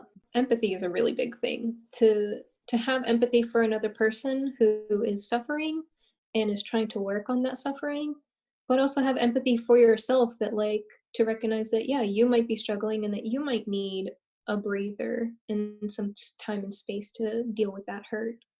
Yeah, totally. Well, and so people can connect with Self Love Social Club on Instagram, you said. Mm-hmm. Yep. We'll make sure to link to that too. There's going to be all kinds Yes. of good links in So the many show links. notes. Oh yeah. And I think I have one more question for you, Yes. which is about what you would love to see more of from people in your life right now. And also, what ways are you most focused on showing up for yourself right now? Mm. Oh, that's a hard one. What do I I guess want from the it's two people questions. I'm around so me? sneaky. Um, I guess like to put it simply, what I would want more from the people around me is like meaningful conversation. But I feel like that's also something that I kind of already impose on the people around me too. By being sometimes too serious and like, wanting to talk about politics or something like that, or you know what I mean? Like that, I feel like I kind of tend to force that serious conversation on people around me already. But I wish that like I wasn't the only one bringing it up. Cause like there's a lot of important things that are happening right now, a lot of important change um, that yeah, I would just like to see more people. I mean, I think part of it is like very recently someone very close to me didn't know who Breonna Taylor was. Oh, You know what I mean? Like I think like just like moments like that like really they- really upset me. Really like, but it's not, part of me wonders like, oh, like did I fail to share this information? Does that fall on me for not educating this person? Or like what kind of expectations do I put on that person when I don't know, maybe they were just like super focused about other things, and yeah, so but I just wish that that wasn't the case, right? yeah.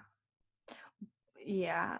Well, and if you're listening to this, you probably know or have heard us mention Breonna Taylor already on the podcast. But, you know, at the time of this recording, we're still working to get justice for our girl Breonna. Yeah, Um, she, the police involved in her murder were only charged for the shot that they missed, and that's not cool. But we're still in the process of seeing how all that unfolds. yeah, the police were only charged for some stray bullets hitting the neighbor's house. Right. That's what they were charged for, that it was scary for the neighbors that there were these extra bullets. But Nothing at all related to Brianna, no, basically. even though she died, and Yeah. they have neglected to acknowledge that even through the whole course of this. I Right. mean, even on her police report, they Hmm. said there were no injuries, and that's clearly not the case. And she Right. died. Like someone's life was lost, but the only thing that was worth acknowledging, because this person that died was a black person, but the only thing that was acknowledged and punished in the courts was the neighbor's property and the neighbor's peace of mind, Mhm. not the life that was lost. Just very mind boggling results. Very mind boggling results indeed. And what I'm hearing from you, what you'd love to see from more people in open conversation is like maybe a willingness to explore things like this a little bit more, even if you don't right off the bat see why something is a big deal. Like going Mhm. into it, am I hearing that right? Like this, because it's like if you haven't heard of this, you've probably been living under a rock, or like really just not willing to seek it out at all, I guess. I don't know. I I don't think, want to judge. This isn't a judgment right. place, but we're just speculating. Yeah, I mean, for this particular person, like, I know that they care. I know that they definitely think that Black Lives Matter, but that, yeah, it wasn't to the point where they were looking into each name in each case, right? Right. Like, that they, to them, like, they know that this movement is happening. But I think, like, that those specific things were lost. Even though to me, like, yeah, I just don't know how the in my perspective, especially in the echo chambers that I existed, it would have been impossible for me to not know those names. Yeah. Yeah. I hear you. I hear you. And I'm like cutting myself off a little bit because we are at the end of our time. I want to make sure I'm not pressing you too far past your boundaries Oh, no. here. Yeah, no, we're good. We're good. I mean, I kind of expected, especially since like you said that it would be kind of like Joe Rogan style, that this would just kind of be like a an ongoing conversation. I kind of opened up a couple like, extra hours towards the end just because I didn't know how much we would spend on just prefacing what this podcast would be about and stuff. Oh, I So so appreciate you doing that and coming with oodles of time because I if you guys haven't figured this out about me by now, I'm certainly the type of person who can have a 3-hour coffee with someone I've just met who is only a yes. fraction as interesting as Momo Schafer is here. So I appreciate you, Momo. Thank you. Thank you for having me. Oh, yeah. And I don't think I heard you say in what ways you're focused on showing up for yourself right now. Oh, right. Yeah. I am trying to basically focus on the fact that there are resources that I have right now, and some of it being time, like really flexible time. So just being able to exercise as much as I'm exercising, Mhm. um, which is also kind of compensating for not being able to make art, right? Which is a physical thing that I was used to having. So filling that physical void with exercise, um, doing more drawing, reading. I am such a slow reader. It's like I'm embarrassed by how slow of a reader I am. So being able to like consume as much reading and books as I've been, has been something that I didn't realize that I would enjoy as much as I do. So giving myself that. Um, yeah, it's a constant. There's a lot of ebbs and flows, right? I'm sure many people listening to this can relate that, sometimes you're at a high of like, I have all this time now to just like do my own thing, but then also the lows of like the void of a social life and the void for me, like the void of my career and those goals of making art for a show or to send out to people or, like that's all missing right now. So, Yeah. yeah, trying to shine light on like what it leaves room for, which is learning and growing and pushing different skills for myself. Yeah, I'm so happy to hear that you're finding a lot of ways to use this time that you have to love up on yourself and to explore new types of things that you don't usually have time for. That sounds amazing. And what it's bringing up for me is that, in a world, a capitalist society where we've put so much focus on money, a lot of Mm-hmm. people have lost sight of how valuable time really is because time Mm-hmm. is the thing that we can never make more of. Like, we just can't get time back, you know? Mm-hmm. And I love that. I love that we're being forced to make decisions and to see how valuable our time is because I think so many people are waking up to the fact of like, gosh, there are a lot of different ways to spend time that we never have time for. Like it's a shame to me, and I hope that as life hopefully our lives will at some point can go a little bit more back to normal as in like we'll be able to leave our houses without worrying about covid and like you know that's just the it's like it's so weird that that is the least it's like the baseline right now. There's so much going on to be scared about, like climate change and just like you know all of the unrest that is happening, Mm-hmm. Yeah, it's a very turbulent time, but you know? I'm hoping that, that a lot of this will basically cause us or give us the opportunity to hit a hard reset button on a lot of things. Amen. I'm here for it. Like, let's Yeah. press that reset button. It's so funny because I could go back to the Good Place show and like another example that there, but you guys, you're just gonna have to watch it yourselves. Okay, I can't tell you the whole show. Don't expect me Yep. to do that. Um, So, do you have any final thoughts about anything at all? Like, that's all my questions that I've got for you, except I do have one little surprise. I mean, this was a pretty like eclectic conversation. I think especially with like just having the amount of time to talk. Yeah, thank you so much for having me. Being able to do this is great.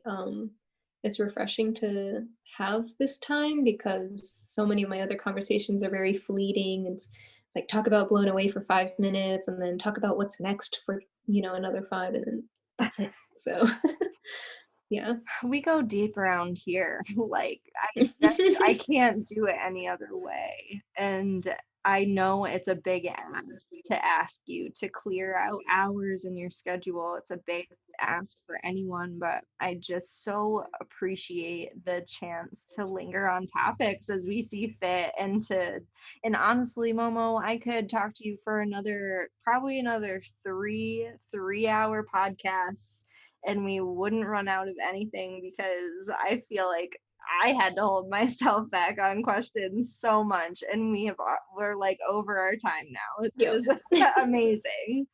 Um, Yep. I appreciate it so much. And so, on that note, there's one more final kind of like a game I like to play with Ooh. my guests. It's not as much as a game as like random questions Okay. and kind of like a cocktail party questions, just like talk about the weather questions, small talk, I guess. I Right, can't yeah. even remember what people call it because I'm like, I'm only into the small talk after we've had the 3-hour conversation. But all Mhm. right, are you ready? Yes. So, what is your morning drink? Ooh, lately it's actually just been hot water. Hmm. With like not even coffee, not even tea. It will just start with like hot water. It's just like a super easy, simple way to hydrate and wake myself up, but warm myself up as well as like the fall chill starts to set in. This is something that I want to, I'm really enjoying incorporating just simple hot water. I love that. I'm gonna try that. I love it. How about a happy hour drink?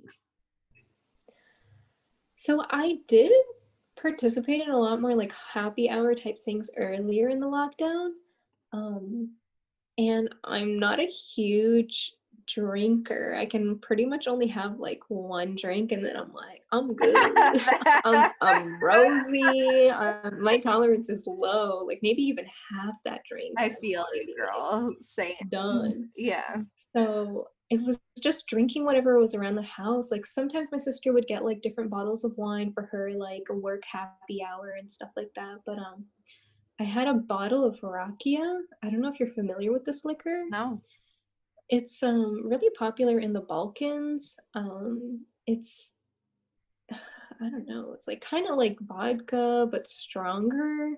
And it could be like based on different fruits like plum and stuff like that. Interesting. Um, I'm going to emphasize that it's strong. So I would dilute it with different things. So whether it be seltzer, a little lime, or if I had different juices. So it was pretty easy to mix stuff up, but like that would be my base. That's nice.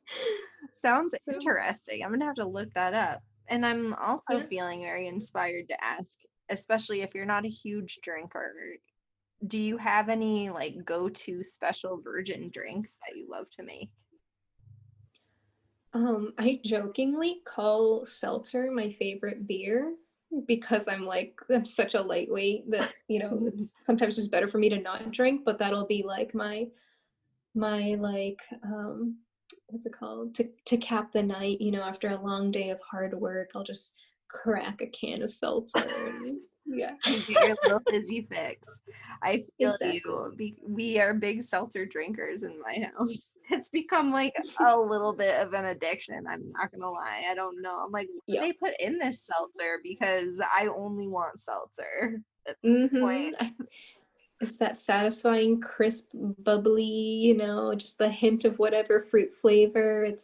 And honestly it's not like the worst addiction to have. Hey, if you're getting your water in, right? I saw something Exactly. that I really am dying to try, and actually, it was suggested by someone who I'm hoping to get on the podcast at some point, who is AC Brown.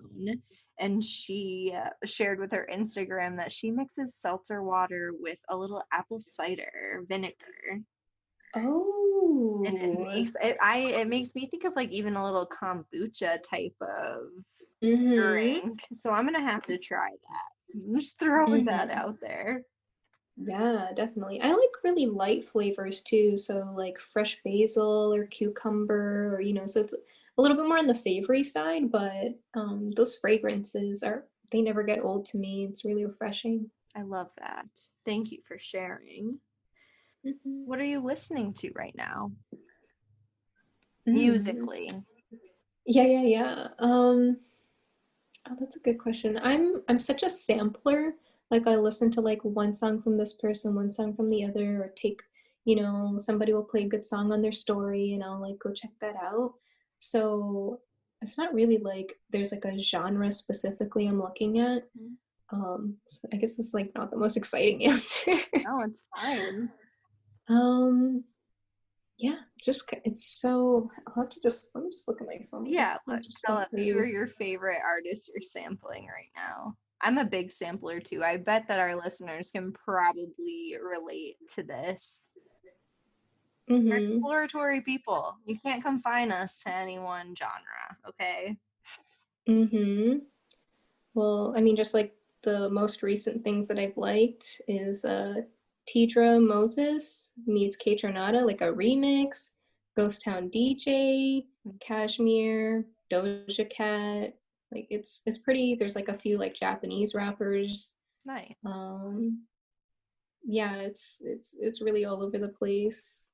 And you are always putting the coolest music on your Instagram.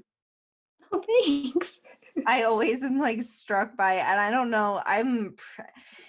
Believe it or not, Miss over here recording a podcast, I am like not the most tech savvy person. So I still very much figure out adding music to things. Like TikTok is a little much for me. I'm still trying to figure out how to use Mm-hmm. creative tools. And so I don't know like how much agency you have in picking and like bringing music into Instagram, but whatever you're doing, I always love the music that you pick for your Instagram stories. So Thank you, thank just so you. everyone knows, go check out Momo on Instagram. And how about a favorite podcast right now? Oh my God, I actually listen to so many podcasts. I used to just binge this one podcast called Asian Not Asian. Oh. So their tagline is two Asian guys not from Asia talking about American issues that no American cares about. That sounds funny. So it's these two comedians, and pre-COVID, they would just like crack jokes, bring up different like race-related news, interview other comedians. They're based in New York. Um, they both do a lot of stand-up comedy, which I'm also super into. Like that's like I love watching stand-up comedy, like just seeing people perform, seeing people in their element, telling me about their life. Like I love all of that. That raw realness. I'm like here for it. So Same. um, I also love Dave Chang's podcast. He's a chef, but he also brings in a bunch of other people, like from all different industries. Oh, this is somebody you would definitely be into. Yeah. Um, so he always finds a way to find bridges between his industry and other industries, or just picking people's brains if they're like a professor or like an expert on anything. So he's just like a perpetual learner, which I can appreciate. Mhm. um, Feeling Asian. Obviously, you can notice that there's like an Asian theme to a lot of my I love it. I'm podcasts. gonna have to check all of these out. Yeah, so Feeling Asian, also two comedians based in New York. They, yeah, how do I describe? It's just like as raw as it gets in terms of like what they're going through, the emotions they're dating, being a mom or being single, or just yeah, just they're really funny and interesting and always bring something new to the table. And I think like that podcast in particular kind of feels kind of like the social void that I have. Like, I'm not living in a city right now, even though I'm such a city girl. Yeah. Like, I love just being able to interact with people. Just always having the opportunity to meet new people is something that's really important to me, which is one of the many reasons why I want to move to San Francisco. Like, I just love the way people interact. Like, it's a lot of like, how was your day? What have you been up to? And like, people are curious about knowing who you are. And um, yeah, it's just really different from Massachusetts suburban culture. Yeah, it's cold there, and people tend to huddle up into their own little balls for sure. Yeah, exactly. Different people ask just really different questions here than small talk in the West Coast. So, Yes, I agree. It's a different way of living. I would love to know also, what are you reading? what am I? So I do this terrible thing where I start like 5 different books and then I just juggle through them. Not terrible. Um, Same thing, just so you know. it's like, because it's so different from a movie, right? Where I can just press play and watch the whole thing. But books take me so much longer. So it's just kind of flavor of the moment, right? So if I'm feeling like, oh, like I'm going to go to bed, but I'm a little stressed out, let me read something to unwind. Um, I'm almost halfway through Ali Wong's book. What is it called? Dear Girls. It's kind of like an open letter to her daughters, but also talks a lot about like her career and being an Asian person in the entertainment industry, which obviously I can like relate to some degree and appreciate. Mm-hmm. Um, I'm obviously reading How to Be an Anti-Racist because hello. Hello, yes. Yes. But that one, my reading is a lot slower for that one because it's obviously dense. A lot of things that's totally worth reading over again just to really fully digest. So very slow progress on that, but that's always on my shelf. That's a book that I kind of like to read more in the middle of the day, so I can kind of chew on what I just read for the rest of the day. Um, Kind of hard for me to read that at night because then I just get riled up and Yes, I hear you on that. The nighttime reading has got to have a different flavor than the daytime reading. And I am also one to have, like, I've just started reading more fiction lately. You mentioned you were a slow reader before, and I was like, apparently me too, because I tried to be in a book club recently, a lovely book club called the World Lit Collective, run by Lisa Carter, who maybe you listeners will meet someday. I would love to have Lisa on the podcast. And she picks books that have been translated into English from authors all over the world. And I love the group, but I was like, I can't do this right now because I am so far behind. Like, you guys are starting a new book and I'm just starting the last book. So but I hear you. right. I'm excited to be reading fiction again because it's a nice little like unwind at the end of the night, more so than like, let's read How to Be an Anti-Racist, which is already on my shelf as well. Not necessarily nighttime reading. Audiobooks are also great too. Good to like take a break from podcasts, which is conversational and great, but sometimes I want something that's a little bit more streamlined or long term, or I'm just feeling something different. And so there's Trevor Noah's kind of autobiography. Oh, that What would is it probably called? be really interesting. It's called Born a Crime. It talks about his experience of being a biracial person in South Africa and growing up and what that was like because that was not allowed. So just living in that extreme, I think that's something I can relate to as a biracial person myself.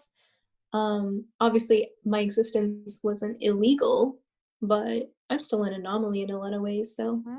yeah, that's a really beautiful book, a really beautiful story. I'm not quite done with that one yet, but I'm pretty far in, and I highly, highly recommend that. Amazing. Thank you for all these great recommendations. What is the best movie you've watched recently? Oh, that's a good question. I haven't watched like movies in a while. Like sometimes my mom will be watching something and I'll kind of like sit in with her with that. She hadn't watched Inception, which used to be my favorite movie. When did it come out? Like sometime in high school. Of course. Because it was talking about dreams, right? Yeah. Like, finally, like, because people didn't know much about dreams or, like the layers to dreams, because like that's something that I experienced.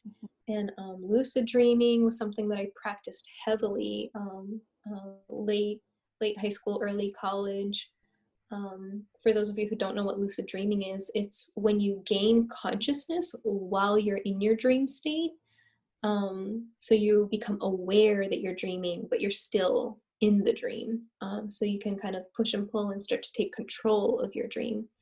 That's a really hard thing to intentionally practice, but sometimes people fall into it because of recurring dreams or seeing something familiar, or suspecting something suspicious. You're like, this isn't real. Yeah. So yeah, so I watched that with her recently. So it was interesting to see that movie again years later, and there's so much I had forgotten, and it's such a densely packed action movie. I'm not a huge action movie person, but like this one in particular got me. Yeah.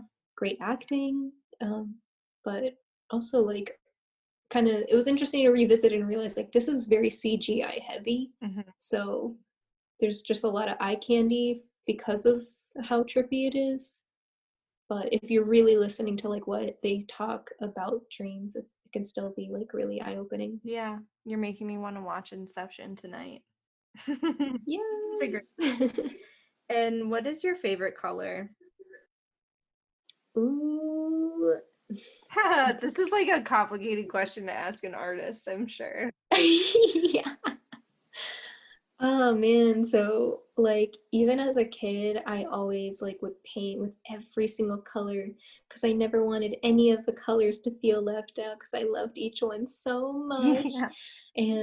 And like even like my favorite stones and favorite colors end up being very opalescent and rainbow. So color is a really hard thing for me to pick. It used to be like turquoise, that like earthy, really cool blue. Um, but right now I'm really attracted to like a very pale purple. Hmm, So it's still like a very calm, but more of a pastel color. that sounds Yeah. nice. Pale purple. And so this question does veer slightly out of the coffee talk, but let's be real. We go in here.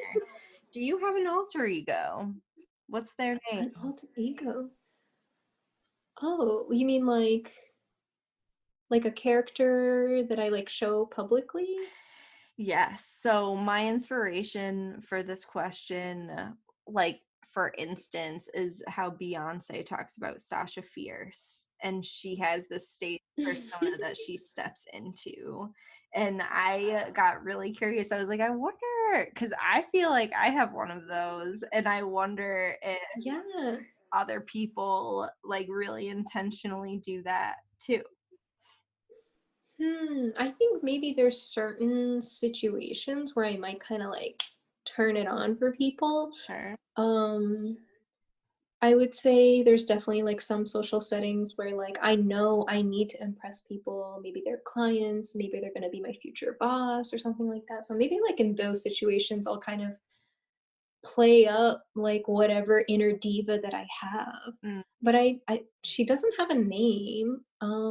And for the most part like I don't really bring her out cuz I don't it it kind of contradicts like me being like be authentic and be like true to myself, right? Like cuz but I mean it is still a part of myself and it's not like she doesn't exist. So yeah. that's a really interesting question. That's something I've thought a lot about, especially like with social media. Like I'm like, would this be easier if I just like channeled an alter ego and created like just like a separate personality, like go all the way like Lady Gaga style, where it's like you pull out the crazy outfits when you're going down the runway and you act a certain way and put on the show that people want to see, but that like I can like close that door and be like, all right, not right now, right? Instead of what I'm doing, which is very I'm like in between space. um so yeah, something I contemplate for sure. It'll Yeah, be so maybe in fun the to future I'll ask do you both again ones. next time. Yeah, I'm like, Yeah. we're witnessing her birth right now. Yay! Yes. And my very, very final question for you is, do you Mhm. have any words to live by that you would like to share with our listeners? Words to live by makes me think of like a mantra or something like that. A very recent mantra has been, oh man, I guess there's so many. It's like as I'm like talking out loud, there's like 10 different thoughts entering my head. I guess it's just like dialing back my expectations of myself, like that I've for so long I've been trying to like hardwire myself to always be thinking of the next opportunity, the next show, the next thing, the next networking, the next, and that's not happening anytime soon right now, for me at least, at least not as an artist and in the career that I'm used to working in. Mm. So I have to constantly dial it back and realize like, well, first off, like I'm not getting paid or compensated for a lot of the things that I'm doing right now. Mhm. So that if I can't hold other people to the expectation of bringing certain things, like I shouldn't put that on myself either, right? That like this is a two-way deal. I can't the saying like don't let yourself on fire just to keep others warm. So yeah, just checking in with myself and then putting that on other people too, to make them realize like, yeah, okay, like this is like what I'm able to do right now, or this is what I can put out.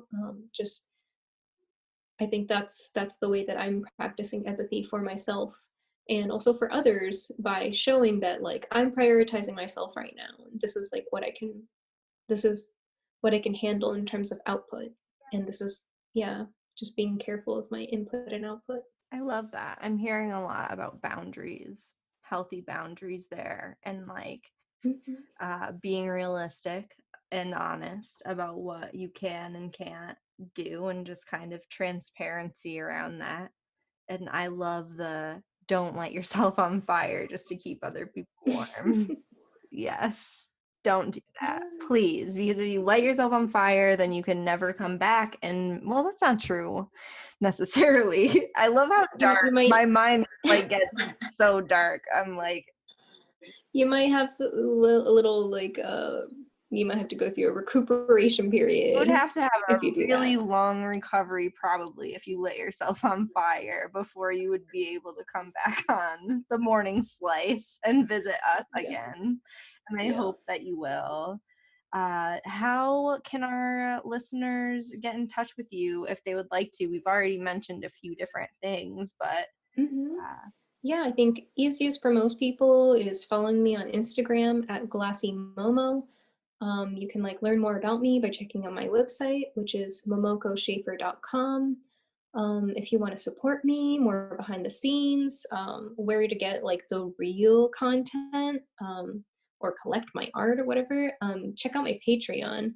So that's patreon.com/Momoko Schafer. So yeah, those are like the main best ways to get to see what I'm doing. amazing. Thank you for sharing. And we will link to all of those things wherever you're digesting taking this podcast in. Check the show notes and you'll have a bunch of links from this interview.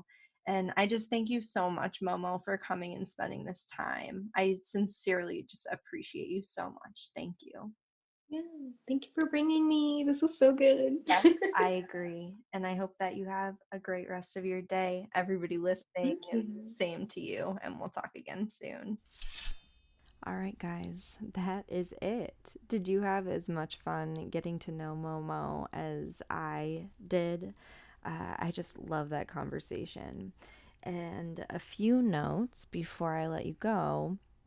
First of all the links relevant that we discussed to get in touch with Momo, they're all in the show notes. So go connect with her.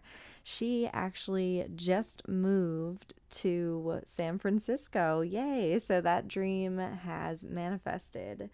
And there are all kinds of ways to connect with her and send her some love and congratulate her on her move and support her during this transition. I'd also love to note that we talked specifically about the Corning Museum of Glass in this episode and the steps that they're taking to promote diversity, equity, and inclusion in their organization. Momo talked about how she had reached out to them, and I started reaching out to them as well shortly after we recorded this podcast, which was about a year ago. We were reaching out to them about signing the Glass Pledge. And now we're about a year past that, right? We're in July 2021 now. This episode was recorded in, I believe, July 2020. So I reached out again to Corning Museum of Glass to see where they were at with the Glass Pledge and what they've been doing in the past year. To offer them an opportunity to make a statement. And I did hear back from the president and executive director of the Corning Museum of Glass, Carol White, and she sent a statement, which will be linked in the show notes. So go check out the full statement, and they have an equity statement published on their website.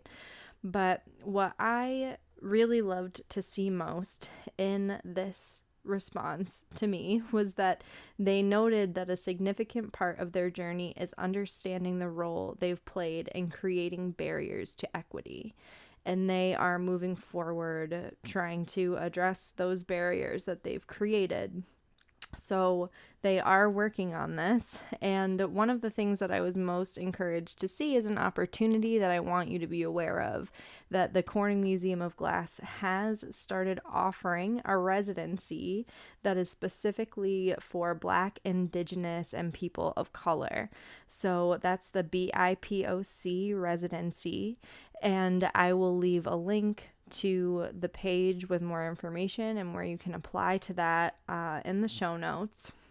I also want to read the little blurb about the Glass Pledge specifically that Carol sent over. So, about the Glass Pledge, Carol says, when the Glass Art Society launched the Glass Pledge, we had just finalized and released our equity statement.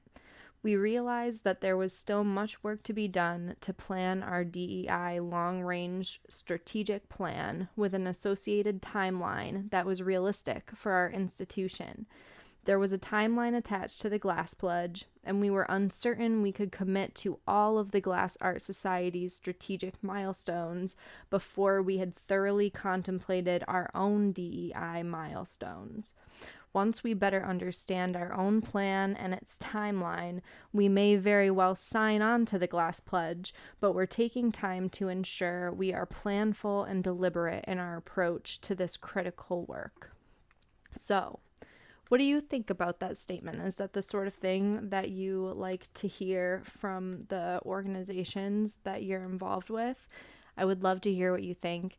Again, you can find that full statement linked in the show notes along with any relevant links. What's most important to me and what I'm really feeling inspired to take away from this interview with Momo is how important it is for each and every one of us to be holding the organizations in our lives accountable for what kind of a world we're creating for the people around us, for all people. We raised a lot of questions about what the baseline should be, right? Given the resources that we have. And it starts with each one of us making intentional choices around how we're using our own resources, choosing intentionally what organizations we're supporting, choosing to read these statements and follow up with questions and, really let organizations know that you care. So I'm here to help you do that anytime. And until next time, I hope you take very good care.